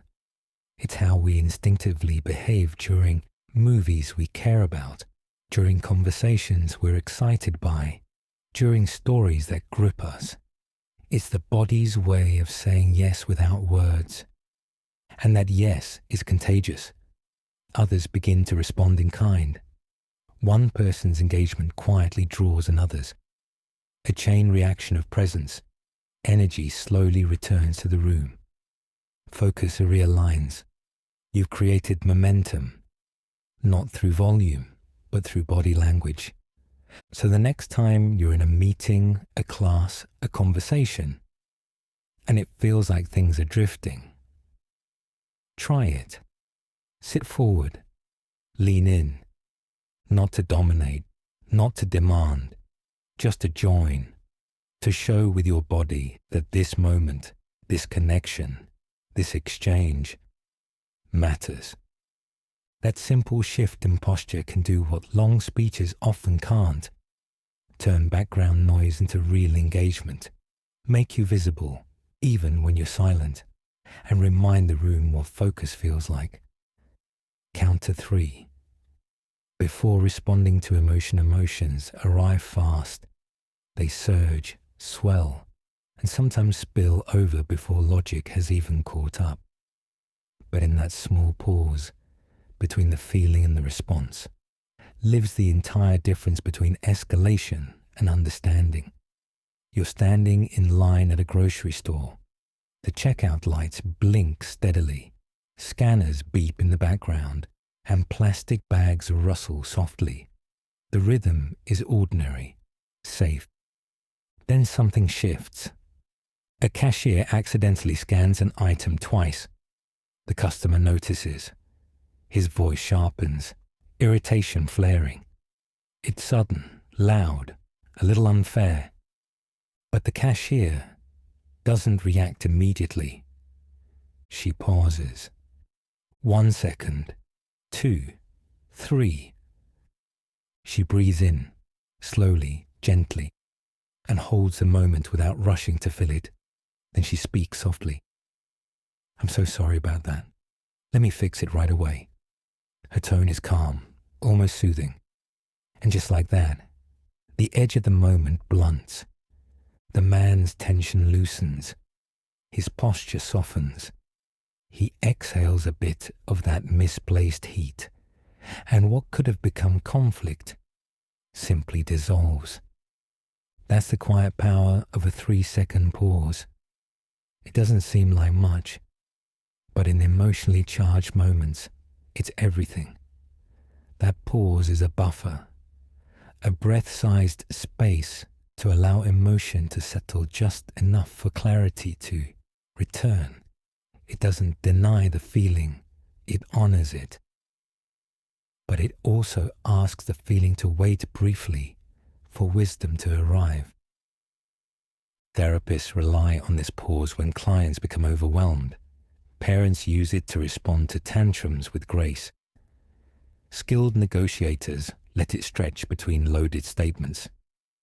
Salespeople breathe it in before replying to objections. And you can use it every day. When someone snaps at you, when you feel misunderstood, when frustration rises unexpectedly, and you're tempted to fire back. Pause. Count to 3. Let the emotion rush through like wind, but don't chase it. Let it pass. Then choose your response, not out of habit, but out of intent. That pause is your power. It tells the other person, I'm not here to fight you. It tells yourself, I can choose how I show up. And together, it gently invites the situation toward understanding. instead of reaction. Because sometimes the most powerful thing you can do is wait 3 quiet seconds before speaking. What's your story? Not what do you do? The question seems simple, but how you ask it and what you ask opens entirely different doors. You're at a train station. Late afternoon light settles over the platform. A man in a dark blazer sits beside you, his briefcase resting neatly by his side. He's well dressed, quiet, maybe tired. You exchange a polite nod, mention the delay. It's a surface level moment like so many others. But then you ask, gently, without agenda, what's your story? He blinks, surprised, maybe even unsure, but not closed off.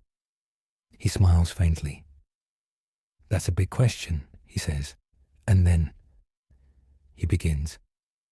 Not with his job title, not with a resume, but with where he's been, what he left behind, the feeling of starting over in a new city, a bit of loss, a bit of hope, something real.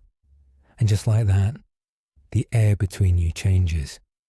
A connection, however brief, forms, not between roles or resumes, but between people. Because when you ask, what do? You shrink the space. You turn someone into a function, a job, a category, a label. But what's your story? That opens it. It tells the other person, I want to know the you beneath the surface. It doesn't demand a polished pitch. It invites reflection, emotion, narrative. It gives permission for humanity to walk into the room. In therapy, this kind of question helps clients loosen the grip of their labels. Patient, victim, achiever. In interviews, it softens the tone from judgment to curiosity. In parenting, it uncovers more than a simple, how was school? Because a story isn't a bullet point. It's texture, it's struggle, it's contradiction and vulnerability and joy. And when someone shares even a piece of it, they're not just answering you, they're trusting you. So next time you meet someone, resist the usual script. Don't reach for a label. Don't box them into a job. Instead, give them space. Ask the deeper question. Let their story unfold in whatever form it takes. Because connection doesn't live in titles. It lives in stories. Plant ideas as questions. Guiding someone doesn't always require persuasion. Sometimes it just takes the right kind of question. You're in a quiet meeting room in the late afternoon. The coffee's gone cold. The sunlight is softening on the windows, and conversation has slowed to a thoughtful lull. Across the table, your colleague hesitates. The topic on the table, a new project. He sighs. Too much risk, he says. Too many moving parts. The deadlines aren't clear. Last time something similar fell apart. You listen. Then, instead of debating or pushing back, you let a few moments pass. The silence makes room for a shift. And then you ask, gently, almost casually, what would it look like if you actually led this one? You're not suggesting, you're not pressuring. You're simply inviting him to consider a different version of the future. The moment hangs. He leans back slightly, eyes drifting up toward the ceiling. He's not arguing, he's wondering. And that's the difference. When you present ideas as statements, people instinctively evaluate them, agree or disagree, accept or resist. But when you offer those same ideas as questions, you bypass resistance. You invite exploration. You give the other person space to own the thought. because the mind is more willing to entertain what it believes it discovered for itself. Therapists rely on this. Rather than saying, "You're afraid of change," they ask, "What part of this change feels uncomfortable to you?" Negotiators use it to shift tone, from conflict to curiosity. Parents reframe instructions as choices, and in sales, the best pitch isn't a pitch. It's a question that starts with, "What if?" When you plant an idea as a question, you're not leading with the ego. You're not trying to impress or overpower. You're simply placing a seed in someone's imagination. No pressure, no agenda, just a gentle suggestion. Here's something to consider. That seed grows if it lands right. And because it feels like it came from within, the idea sticks. You're not giving a direction. You're opening a doorway. In daily conversations, try this shift. When you want someone to see something differently, don't just tell them. Ask something thoughtful. Software open-ended. What would happen if? How might it look if? Do you think it's possible that? These aren't tricks. They're acts of respect. Because real change rarely starts with being told. It starts when someone feels safe enough to think for themselves, show micro-vulnerability, then strength. It's late afternoon in the office break room. The air smells faintly of coffee, and fluorescent lights hum quietly above. At the far end of a long table, two co-workers sit with mugs in hand. The room is mostly quiet, until one of them, new to the team, glances up between sips. "I thought I totally bombed that client call this morning," she says, voice calm, eye steady. There's no drama in her tone, just honesty. A soft, unguarded moment. The other co-worker looks up, eyebrows raised, caught off guard by the openness. But before he can offer comfort or reassurance, she continues. "I went back through the notes during lunch. I've sketched out a revised pitch plan. I think it's solid now." And just like that, the tone shifts. What makes her words land isn't just the confidence in her solution. It's the honesty that came before it. That small admission of uncertainty, spoken without panic or shame, made her confidence feel earned. Real, not rehearsed, not defensive, just human. This is micro-vulnerability in motion, a subtle, fleeting acknowledgement of doubt, not weakness, but truth. It invites others in rather than pushing them away. When we lead with a flicker of imperfection, just enough to show we're not invincible, it opens space. It lowers defenses. It makes people listen differently.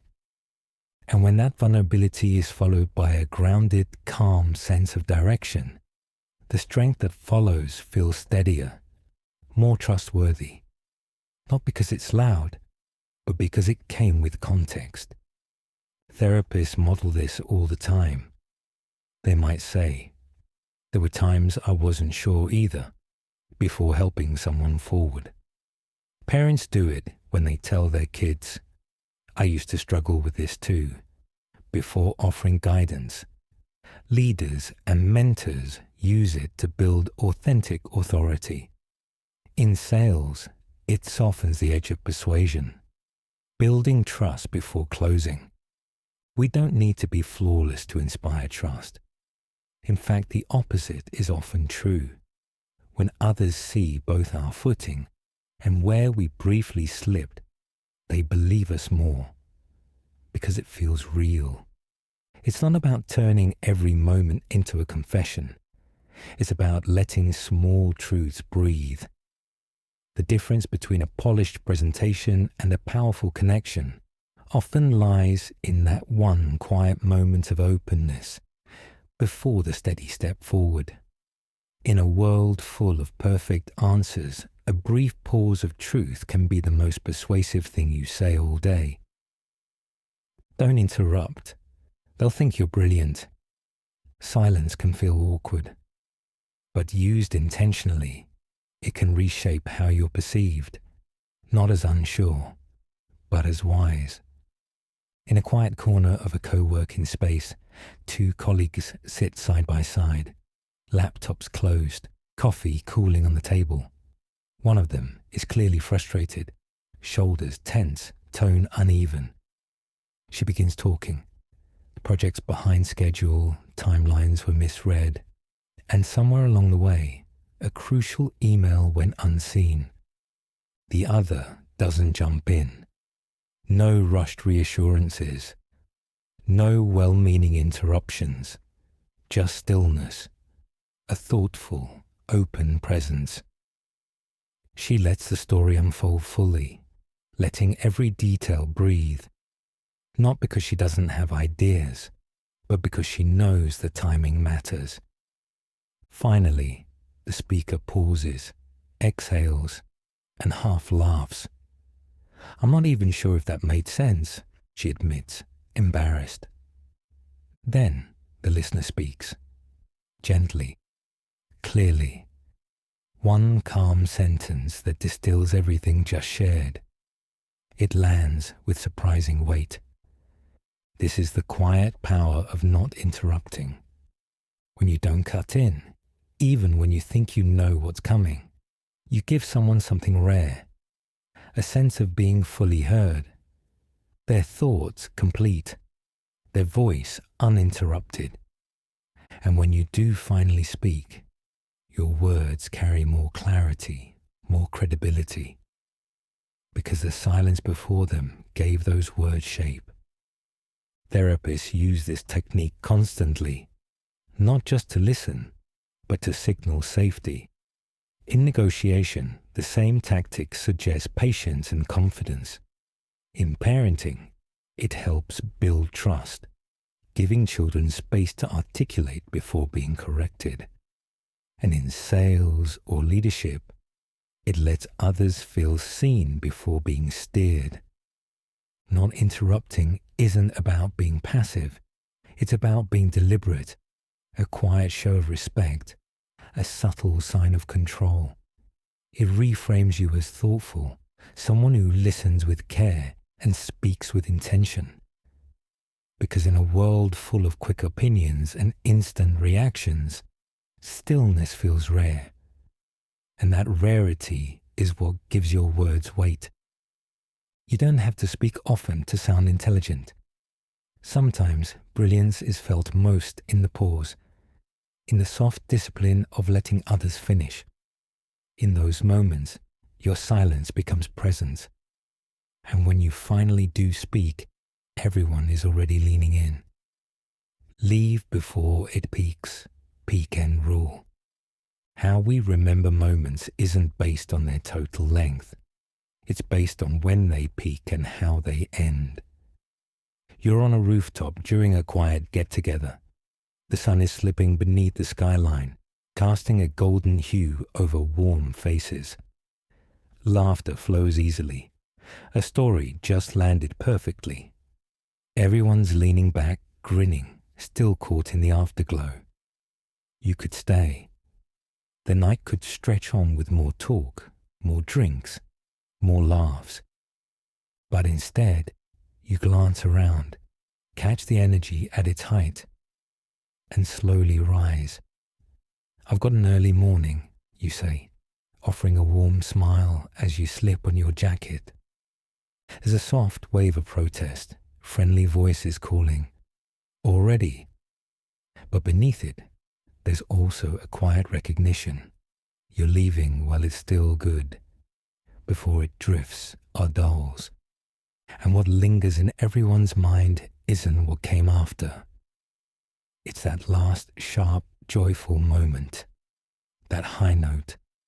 This is the peak-end rule at work. Our memories aren't linear recordings. We don't average out an experience. We remember the best part and the last part. That's why therapists end sessions after breakthroughs. Why great storytellers stop right after the emotional climax. Why kids want to return to places where they left smiling. In sales, ending a pitch just after your strongest point means your message stays clear. In relationships, leaving a conversation while it still sparkles makes you memorable. In parenting, wrapping up a fun activity before boredom creeps in leaves a child eager for next time. Leaving before it dips isn't being distant. It's being intentional. It's honoring the energy of the moment before it wears thin. It's not about control, it's about rhythm. A quiet knowing of when to step back. You're not abandoning the moment. You're sealing it, preserving its best version. A memory that lingers, not because it dragged, but because it ended just right. There's an art to leaving while it still feels full, and it's one of the most powerful ways to shape how you're remembered, because the last feeling you leave behind often becomes the whole story. Keep hands visible at all times. Trust doesn't always start with words. Sometimes it starts with something simpler, something as small as where your hands are. You're sitting across from someone at a small table, a shared workspace, first time collaborating. The conversation is still tentative, like it's tiptoeing around the edges of comfort. As you speak, your hands remain on the table, rested, calm, moving occasionally in soft gestures to emphasize your point, not hidden in your lap, not tucked away under the desk, visible. And when it's their turn to speak, your posture stays open. You don't cross your arms. You don't fidget with your phone. Your hands remain right there, still, soft, available. Gradually, the tension in the air loosens. The pauses become less awkward. The conversation feels easier, more mutual. You didn't say anything different. You didn't try harder. You just kept your hands visible. We are wired at a primitive level to look for signs of safety. Before we trust someone's words, we scan their body. Hands especially carry meaning. Visible hands send a quiet signal. I have nothing to hide. Therapists are trained in this. They make sure their hands are always in sight. Softly folded, gently gesturing. It's not just professionalism, it's safety. Salespeople know it too. They avoid crossing arms or stuffing hands in pockets during pitches. Because if the product is visible, the person selling it should be too. Parents use it, often without realizing. Open gestures calm children faster than words ever could. And negotiators, they place their hands flat on the table, an unspoken way of saying, I'm here. I'm not a threat. Let's talk. This doesn't mean dramatic movements. It doesn't mean over-explaining or waving for attention. It just means letting your presence feel real, available, human. When your hands are in sight, your intentions are easier to trust. When people can see you, they feel safer being seen. It's a subtle, often overlooked cue, but it does more emotional heavy lifting than we give it credit for. Keep your hands visible, not to prove anything, but to quietly say, I'm open, and invite the other person to feel that way too. Use open gestures to invite openness. Openness isn't just heard, it's seen. It moves through posture, through palms that don't hide, through shoulders that don't curl inward. It's late afternoon in a library's quiet common area. Two students sit across from each other at a long table. Papers scattered, notebooks open, pens resting in casual stillness. One of them speaks. Voice steady, words thoughtful. But it's not just the content that shapes the moment. It's how he speaks. His arms rest loosely at his sides. His palms, when they move outward, not pushing, not pulling, just offering space.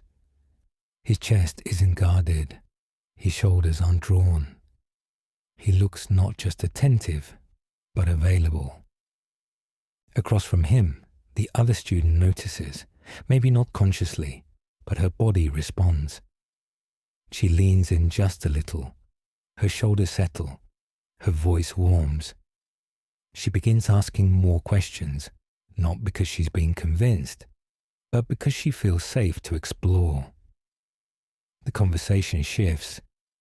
What started as structured, maybe even stiff, now feels easy, less like effort, more like exchange. That's the power of open gestures. They're not dramatic, they're not loud, but they speak.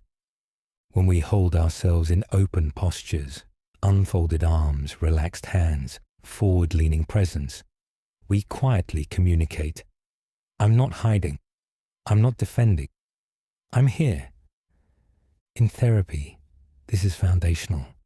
A therapist doesn't just listen with their ears, they listen with their body. Gentle, welcoming gestures create emotional permission for others to speak honestly. In negotiation, a small shift in posture, palms visible, hands open, can ease tension more than a dozen rehearsed lines. Teachers use it to manage classroom energy. Parents, sometimes instinctively, soften their child's resistance simply by unclenching a fist or lowering their stance. Our brains are wired to read bodies. We notice what's folded, what's turned away, what's reaching forward. When the body says, I'm not closed, the mind follows. And so does the person sitting across from you. This isn't about being performative. You don't need rehearsed body language, just a willingness to remain physically present in a way that doesn't protect, doesn't block, doesn't retreat. Because when your gestures say, you're welcome here, something changes in the room. Walls drop, ears open, hearts follow. It's not about trying to appear open. It's about actually being open and letting the body speak first. Turn the chair slightly toward them. Connection starts long before words.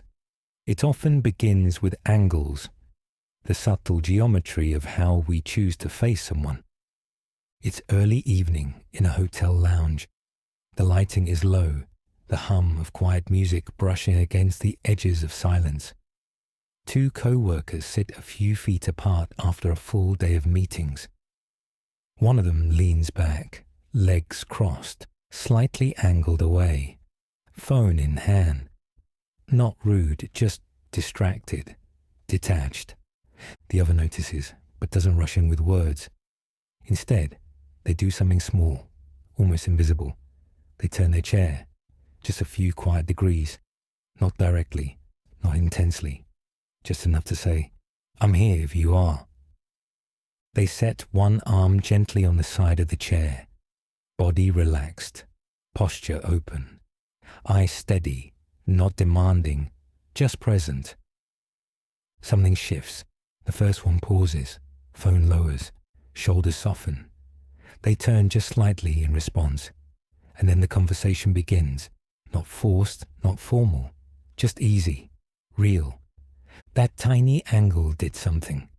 It invited. We don't often think about our body's direction, but the people around us do. Subconsciously, constantly.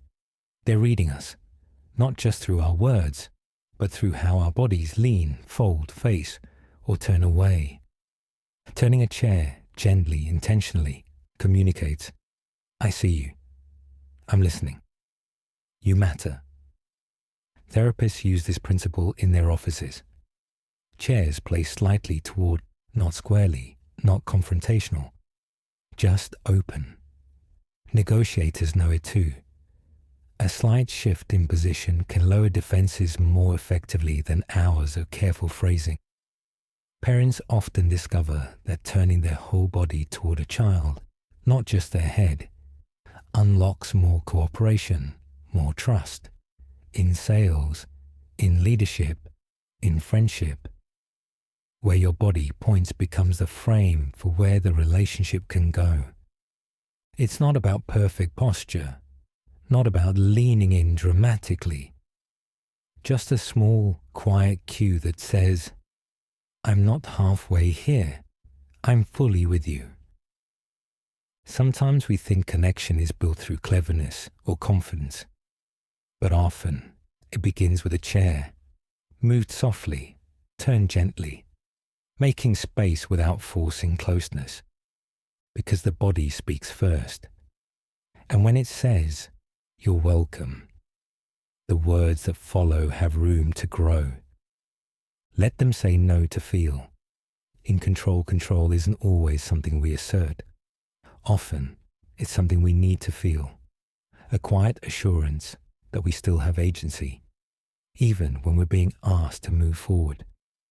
Influence, it turns out, doesn't always begin with persuasion. Sometimes it begins with permission. Picture a slow afternoon in a local hardware store.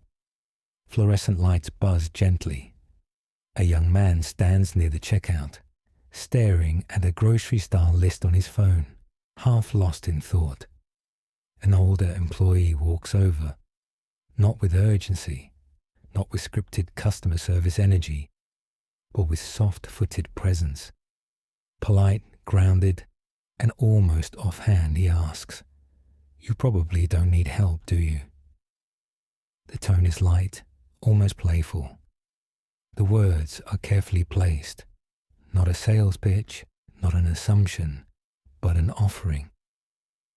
The young man chuckles, looks up briefly, and replies, "No, I'm good." But he lingers. Eyes scan the shelves. Then, almost as an afterthought, he asks, "Actually, where's the cork?" What happened there wasn't accidental. It was built on a subtle but powerful principle. When people are invited to say no, they often become more willing to say yes. That moment of control, of choosing not to be helped, opened the door for him to want help on his own terms. No pressure, just space. When people feel cornered, even gently, their natural reflex is to resist. It's not rebellion, it's preservation. Agency is safety. But offer someone a way out, and suddenly, they don't need to take it. They stay because they can leave. They engage because they're not being forced to. You see this everywhere if you look closely. A parent kneels beside a child and says, "Do you want to clean your room now or in 10 minutes?" The task doesn't change, but the mood does. A therapist opens a difficult session by saying, "Tell me if this feels like too much." A good salesperson offers, "Would it be crazy to take a look at this today?" Each one is offering a door and the freedom not to walk through it. It's not about reverse psychology or being manipulative. It's about restoring a basic dignity, the freedom to decide. When people feel they're being pushed, even for their own good, they plant their feet. But when you step back just enough, you allow them to step forward. And suddenly, they're not complying, they're choosing. That shift, that gentle deference, is all it takes. Influence isn't always loud. Often it's quiet. It's the choice to ask with a soft edge, to leave just enough room for someone to say no, and in doing so, give them the confidence to say yes. You probably already know this. Validation can be more persuasive than correction, especially when it shows up not as authority, but as gentle partnership. And sometimes the most effective feedback starts with 5 disarming words. You probably already know this. It's late afternoon. A quiet office conference room hums with the ambient buzz of fluorescent lighting. Two co-workers sit across from each other, reviewing a document. It's a first draft, still rough around the edges. One of them, head tilted, eyes narrowed, pauses at a paragraph that doesn't quite flow. There's a choice in that moment: critique or collaborate. She chooses the second. With a soft voice, steady but warm, she says, "You probably already know this, but this section could land a little smoother." There's no edge, no accusation, no red pen hovering over the text. Just a gentle nudge, a reminder, not a correction, an invitation, not an instruction. The other person nods. No defensiveness, no resistance. "Yeah," he says with a small exhale. "I was thinking the same thing." He leans in and starts making notes. The tone of the room changes. Something shifts from formal to familiar. The phrase works like a key in a well-oiled lock. It slips in quietly, turns easily, and opens the door. Because it doesn't challenge the other person's intelligence. It respects it.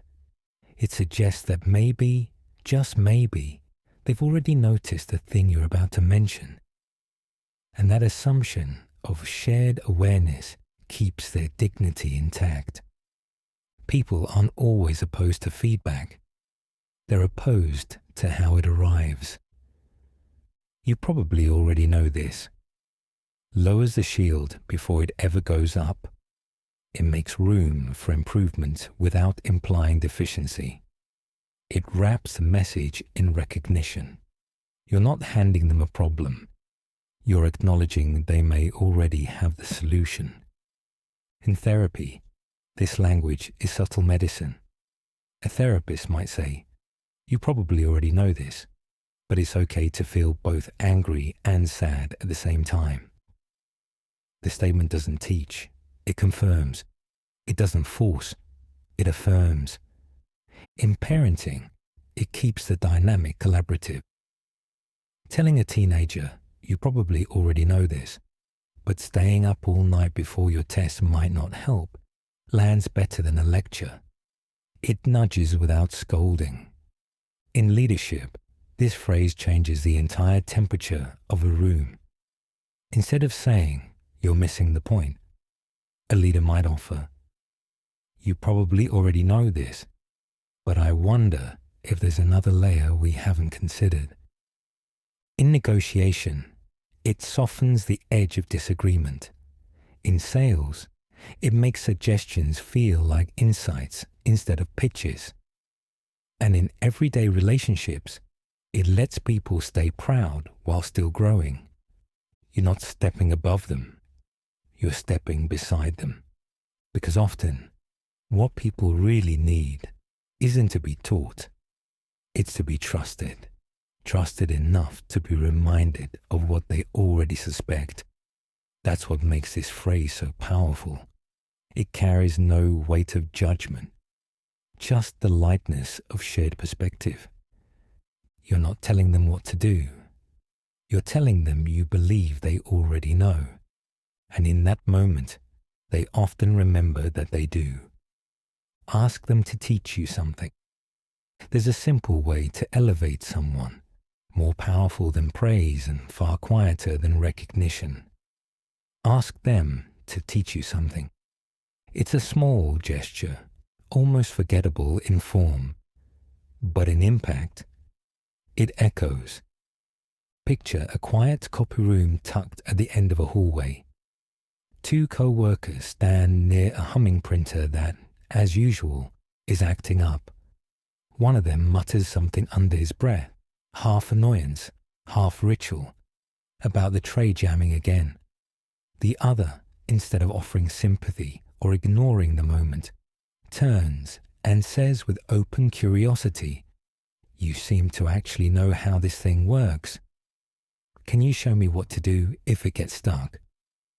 There's no flattery in the tone, no setup, just a sincere, lightly spoken question. And with that, the dynamic shifts. The first co-worker, who moments ago was just a guy fighting with a machine, straightens a little. His words grow steadier as he explains the steps. He's not boasting. He's not lecturing. He's simply offering, sharing a small piece of knowledge, and along with it, a bit of confidence. What began as a dull workplace errand becomes something warmer, not because the task changed, but because someone asked.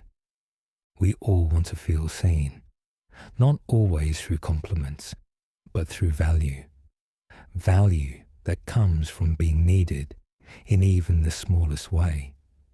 And when someone asks you to teach them, it signals that your experience matters, that your know-how has weight, that your presence isn't just acknowledged, but relied on.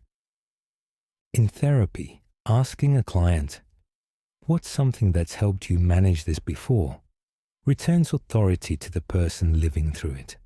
It says, "You've done this. You've navigated this terrain.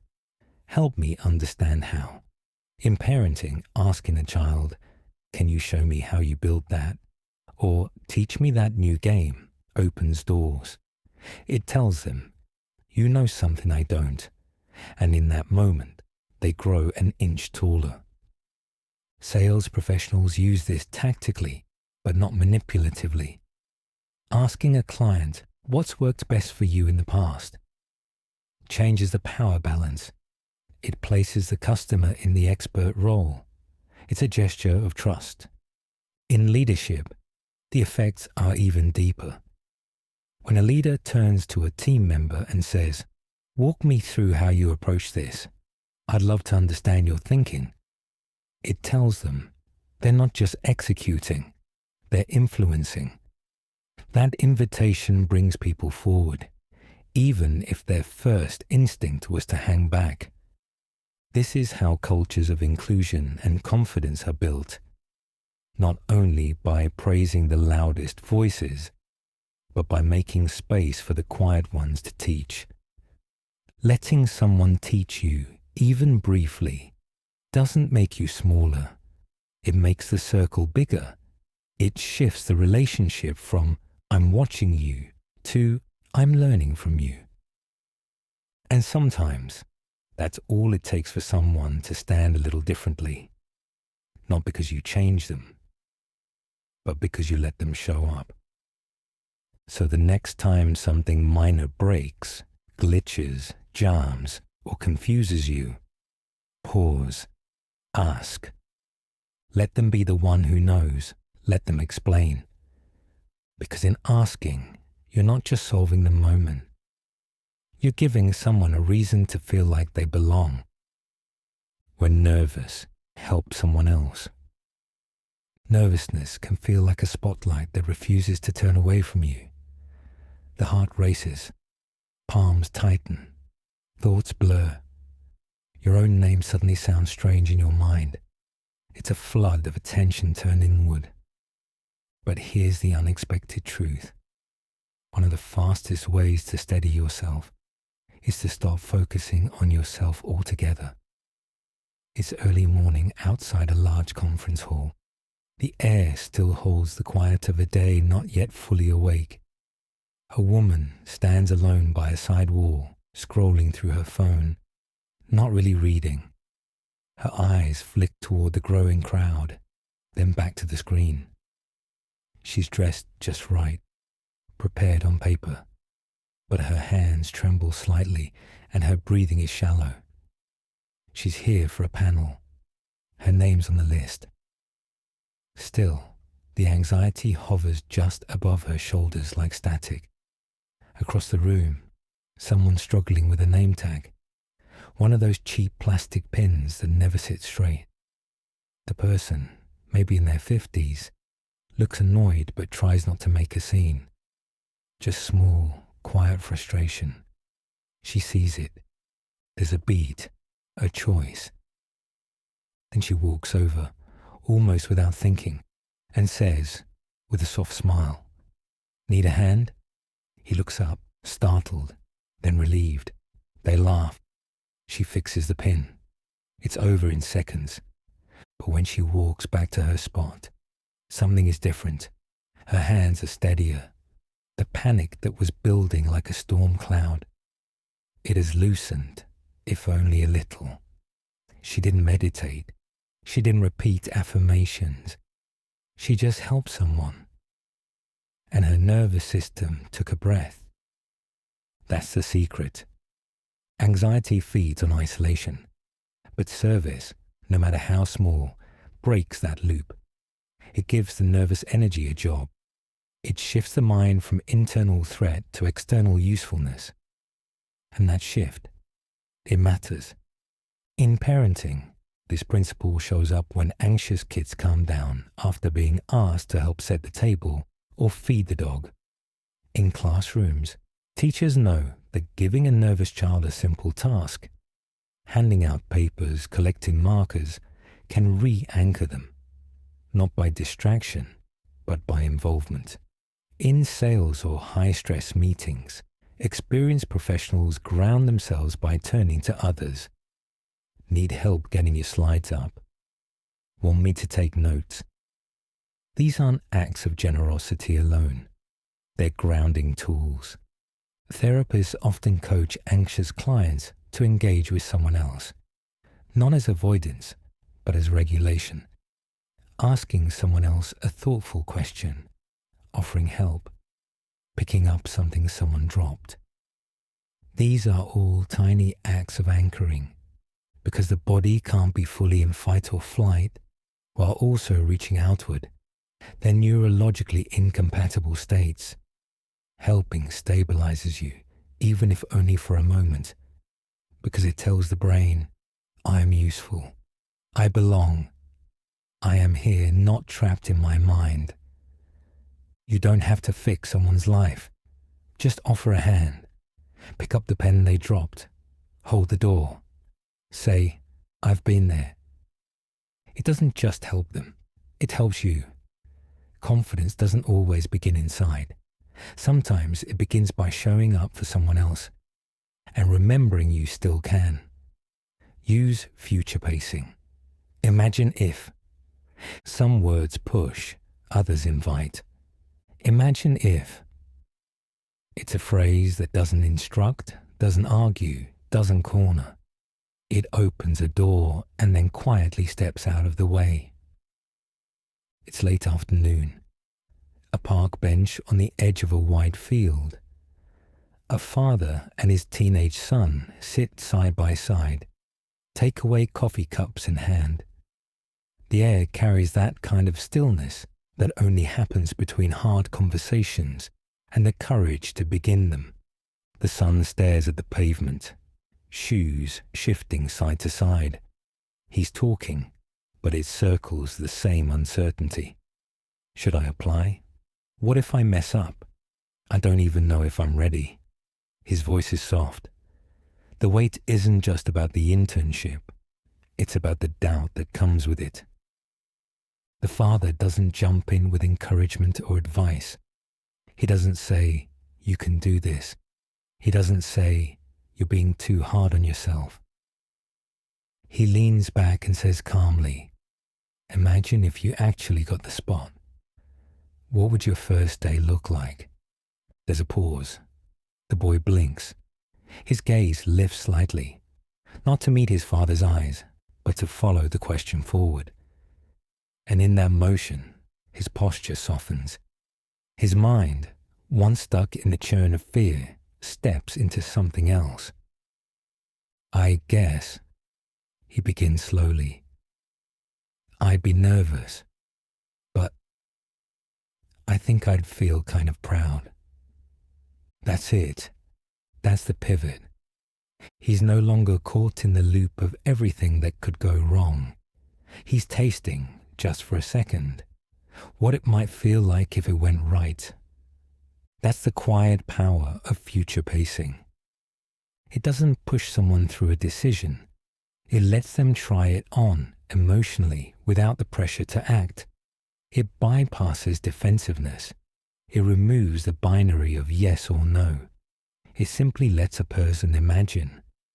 And when someone imagines a better future, even briefly, They start making their way toward it, often without realizing it. In therapy, imagine if is used to make hope feel real enough to touch.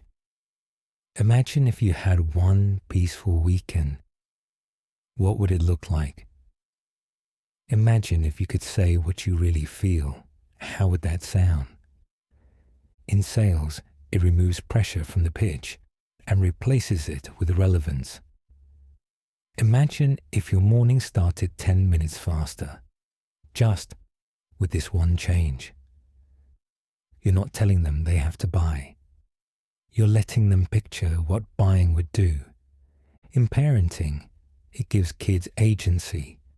Instead of, you better behave or else, you ask, imagine if your teacher called home with something good to say.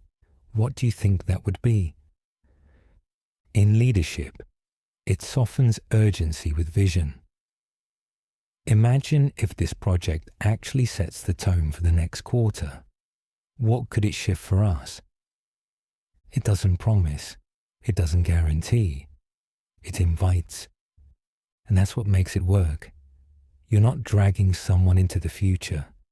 You're handing them the flashlight and letting them take a few steps toward it. Imagine if is not manipulation. It's not fantasy. It's the gentle reshaping of what a person believes is possible. And sometimes that tiny glimpse of pride, of peace, of progress is all they need to start walking toward it. Be the first to apologize in conflict. Conflict doesn't always dissolve on its own. Often, it just hardens in silence, waiting for someone, anyone, to go first. In the back room of a small independent bookstore, two co-workers unpack a box of new inventory.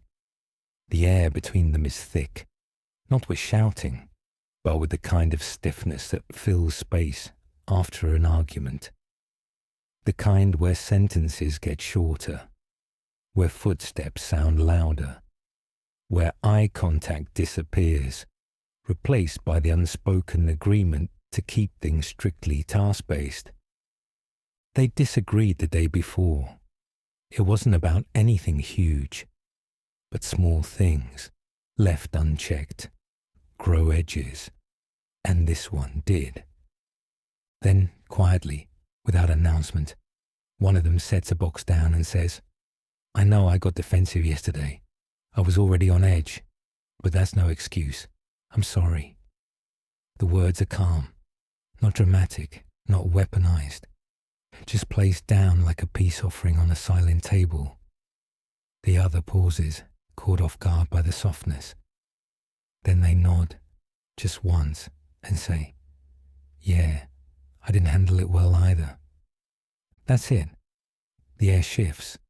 It doesn't sing or sparkle, but it lightens. They keep working. And for the first time all day, it feels like they're working together. Apologizing first isn't weakness. It's leadership. It doesn't surrender the high ground. It clears it. Because in most conflicts, what we're protecting isn't the truth. It's our position. When you apologize first, you stop protecting your stance and start protecting the relationship. You show the other person that resolution matters more than being right. This doesn't mean taking full blame. It means acknowledging your part without waiting for theirs. Even small acknowledgements. "I shouldn't have raised my voice," or "I could have said that differently," act like wedges in a stuck door. They create just enough space for the other person to step through. And often they do. In parenting, going first with an apology models emotional maturity. It tells children, you're not the only one learning here. It creates a home where accountability isn't punishment. It's strength. In negotiation, a simple, early acknowledgement can diffuse standoffs. We probably could have communicated better on our end. Suddenly, the heat drops. Now there's room to talk, not posture. In leadership, an early apology says, I value this team more than my ego. And in close relationships, it shortens unnecessary distance that could otherwise last for days. Here's what's essential.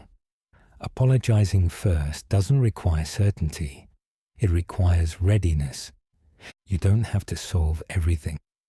You just have to be the one to signal. This doesn't need to keep going like this. Because often, the wall isn't just what happened. It's who's waiting for who to blink first. And the person brave enough to blink, to soften, to say, I see what I did there, even a little. That's the person who quietly ends the war without winning or losing it. Ask for opinions, not answers. There's a subtle difference between asking someone for an answer and asking them for their opinion. And that difference is often the gap between tension and trust. It's late morning in a shared office kitchen. The coffee machine sputters and hums while two co-workers wait, leaning near the counter. One of them holds a few printed pages, flipping to the second sheet with a sigh. It's a project draft, half finished, maybe a little chaotic.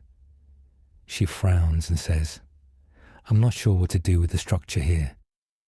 Then she pauses, lifts the pages toward him, and adds, What's your opinion on this layout? Not your answer, not your solution, your opinion. That word softens everything. He glances over, then relaxes a little. His shoulders lower. He starts talking, not with certainty, but with ease. They toss ideas back and forth. It's not a performance. It's not a test. It's two minds meeting in a space that doesn't require either of them to be exactly right. That's what asking for someone's opinion does. It invites, not demands. It values, not verifies. When you ask for an answer, people brace. They start filtering, posturing, calculating how to sound correct. But ask for their opinion, and suddenly, they just speak. In therapy, this phrasing is foundational. A client might be asked, What's your take on that? Or, what do you think that means? It gives them room to reflect instead of defend. In parenting, asking a child, What do you think we should do here? Makes them feel heard. Even if the adult makes the final call, the invitation creates space. It turns a lecture into a conversation. In leadership, what's your opinion helps avoid groupthink. It pulls insights from quiet voices who might shrink under a spotlight, but bloom in a safe space. In sales, it builds real rapport. Instead of, can I show you why this product is better?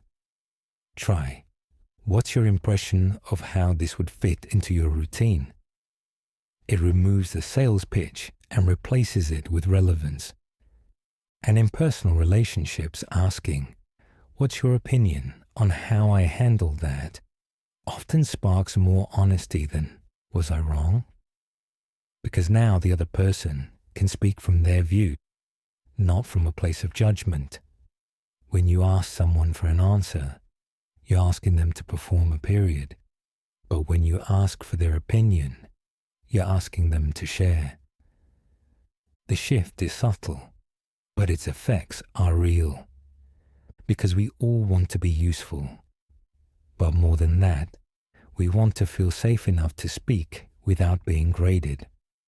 So the next time you're unsure or trying to collaborate, or simply seeking a perspective that isn't yours, ask for an opinion. Watch how much more freely people talk, how much more human the exchange becomes. You're not lowering the bar, you're inviting them over it. And often, the moment you stop needing someone to be right is the moment they finally tell you what really matters. Use even if to overcome doubt. Doubt doesn't always need to be dismantled. Sometimes It just needs to be outgrown. In a quiet hallway outside a conference room, two colleagues stand near the door. One of them is visibly hesitant, arms crossed, eyes darting, voice low. "I'm not ready to present this," she says.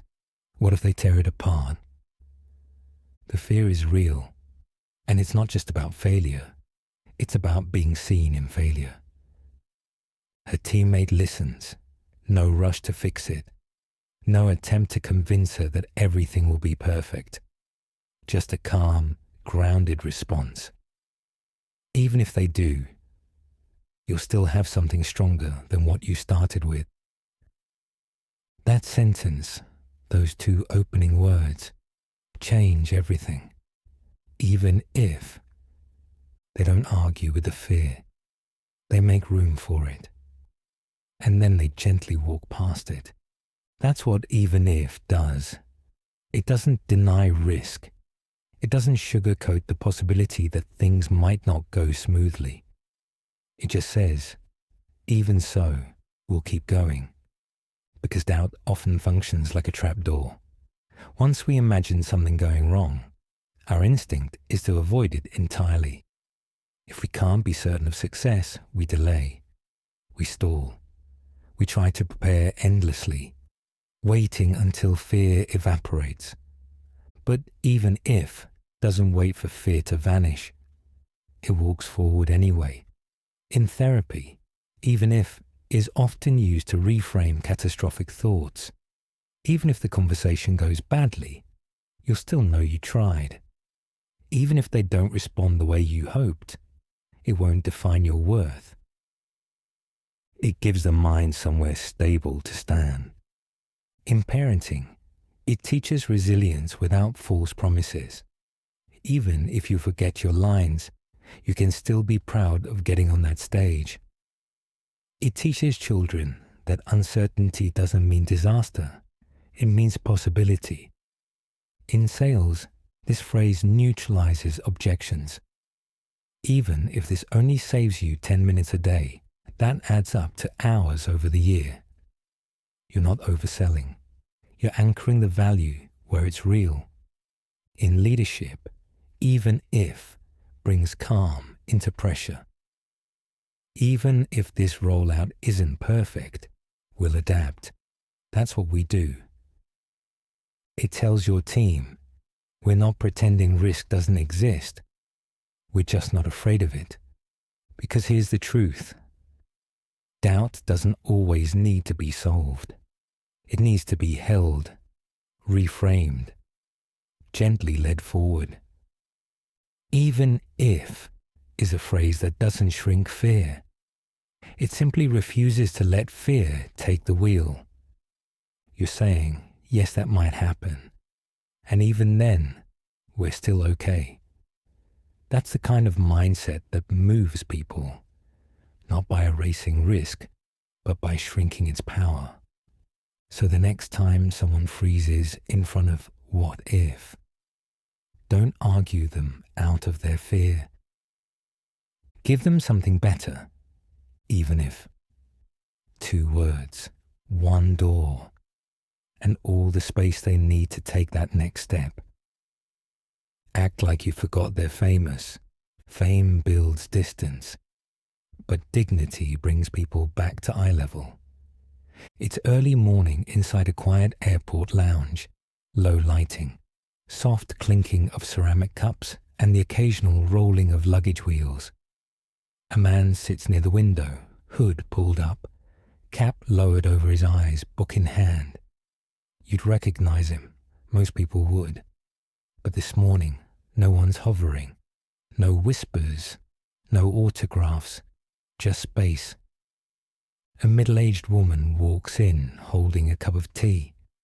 She pauses, then gestures to the empty seat nearby and says plainly, "Mind if I sit here?" He nods once. She takes the seat, settles in without fuss. Several minutes pass. Then she glances toward his book and asks casually, "That any good?"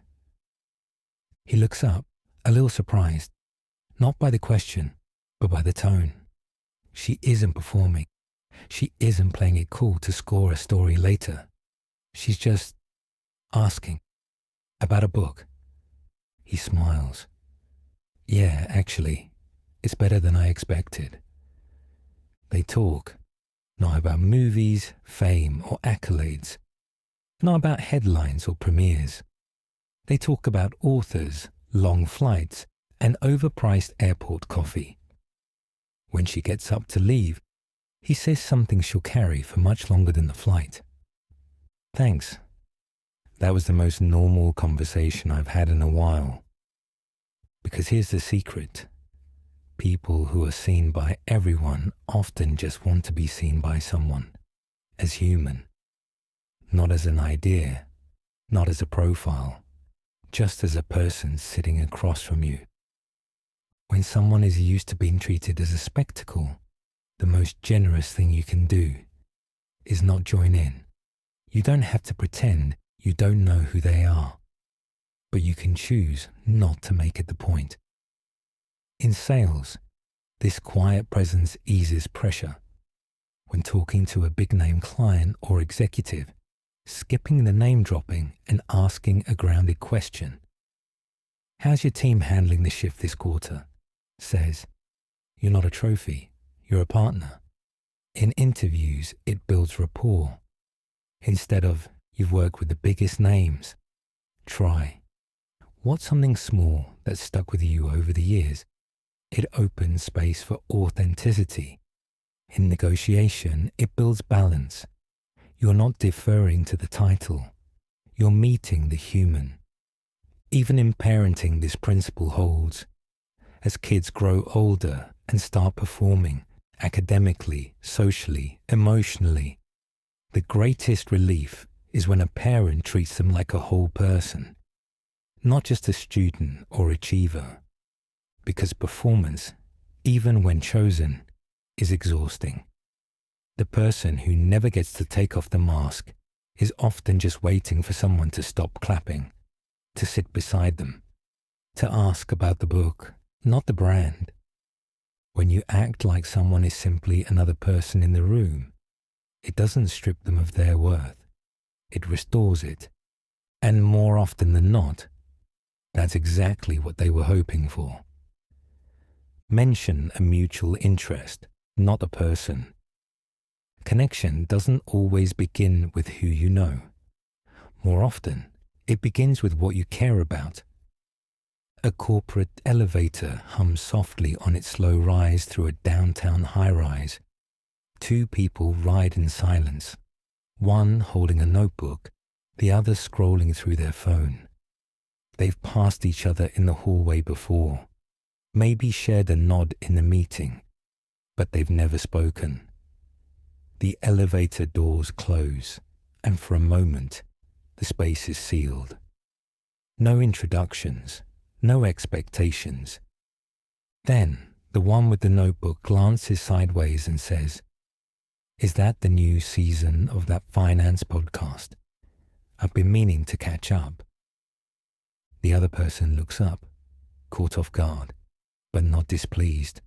They nod, smile faintly. Yeah, it's actually pretty good. They did a whole segment on behavioural investing this week.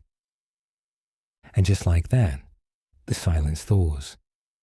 It doesn't turn into a deep life story. It doesn't need to. But the tone changes. The room feels less like a container and more like a shared moment. What happened there wasn't magic. It was mutuality, not in people, in interest. Mentioning a shared interest, an idea, a book, a show, a topic, levels the field. It creates a space where people don't have to prove their belonging. They just belong because they're standing on the same ground. When you start with who you know, you risk hierarchy. I worked with your boss. I used to know your brother. These statements come with baggage, whether we intend them to or not. They suggest leverage, not curiosity. But when you start with what you both enjoy, something neither of you owns but both appreciate, You create a safe, equal doorway. No names, no credentials, just shared attention. In sales, this principle is gold. You don't build trust by saying, I know your CEO. You build it by saying, I read your blog on team alignment. Really smart take on feedback loops. Now you're speaking the same language.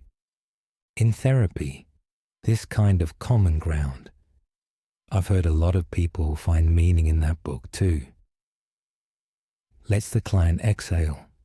It says, we're not so far apart. In parenting, it works beautifully. I love that show too. What was your favorite part? Suddenly, the kid isn't being managed. They're being met. In leadership, referencing a mutual interest. That article on hybrid workforces, did you see it? Reminds your team you're not above them. You're beside them. Because here's the thing. People don't open up because you name someone they know. They open up when they feel you see something they also care about. It's not a strategy. It's a bridge. When you say, I like this, instead of, I know them, you shift the energy from status to substance. And that, more often than not, is what people are waiting for. The connection doesn't need to be impressive. It just needs to be real. Laugh slightly before your joke. Humor doesn't always land because of what you say. It lands because of how you offer it. It's a late lunch in a nearly empty cafe. One of those in-between moments where time seems to stretch and soften. Two co-workers sit across from each other, pushing salads around their plates. The conversation is slow, not because there's nothing to say, but because there's too much. Leftover tension from an earlier disagreement still hanging between them like fog. One of them, stirring her dressing absently, looks up with a half smile and a tiny breath of laughter. I think this place uses sarcasm instead of salt. It's not a clever joke. It's not rehearsed or polished. But it's safe, and that's why it works. The other looks up, pauses. Then, real laughter. The mood shifts. Not because the line was brilliant, but because it arrived with a built-in softness. That tiny laugh before the punchline. That's the signal, the permission. The invisible cue that says, it's okay to relax now. A slight laugh before a joke doesn't announce, I'm funny. It says, this is meant gently. And in emotionally loaded moments, tense meetings, family conflicts, difficult conversations, that signal matters far more than wit ever will. It's not about the words. It's about the intention behind them. In parenting, this shows up instinctively. A parent might say, if we keep stepping on Legos, I think we qualify for combat pay. With a quiet chuckle that lets the child know it's not scolding, it's connection. In therapy, humor is introduced delicately, often with a small smile or soft laugh before the line, not to deflect, but to ease, to say, this is human, we're still okay. In leadership, soft humor helps restore balance without undermining authority. If I open one more tab today, I might start floating into the cloud myself, said with a light grin, calms a room before a difficult agenda begins. In sales, it builds warmth. In dates, it builds chemistry. In moments where we're not quite sure where we stand with someone, it builds trust. You're not laughing at your own joke. You're setting it down with care. You're building a soft runway for someone else to join you if they want to. And if they do, the conversation softens. The shoulders drop. The walls begin to lower. Because humor, especially gentle, self-aware humor, doesn't just entertain. It reassures. It says, You're safe here. You can smile. You're not being judged. So the next time you feel the urge to break the tension with a joke, don't force it. Don't reach for something perfect. Just offer it softly. Maybe even with a breath of your own amusement before the line. Let them feel, in the rhythm of your voice, that this moment isn't sharp, it's shared. Because in the right tone, a smile becomes an invitation, and laughter, however small, becomes a bridge. Let silence sit just 1 second too long. Stillness speaks, and sometimes it says more than words ever could. In a sunlit meeting room, its window cracked open to let in the faint murmur of late morning traffic, 2 colleagues sit across from one another. One has just finished explaining a mistake, nothing catastrophic but avoidable, and it clearly weighs on them. Their explanation ends abruptly, like someone stepping back from a cliff they weren't ready to climb down. The other person listens and says nothing. Not right away, not even a second later. They just stay still, eyes steady, face open, silent. And that silence lasts just a breath longer than expected. It's enough for the speaker to shift in their seat, fidget, then, almost involuntarily, they continue. Actually, what happened before that was... What follows is clearer, deeper, more honest. Not because they were asked for more, but because space was left for it to arrive. Letting silence linger, just 1 second longer than comfort demands, is one of the quietest forms of presence, and one of the most powerful.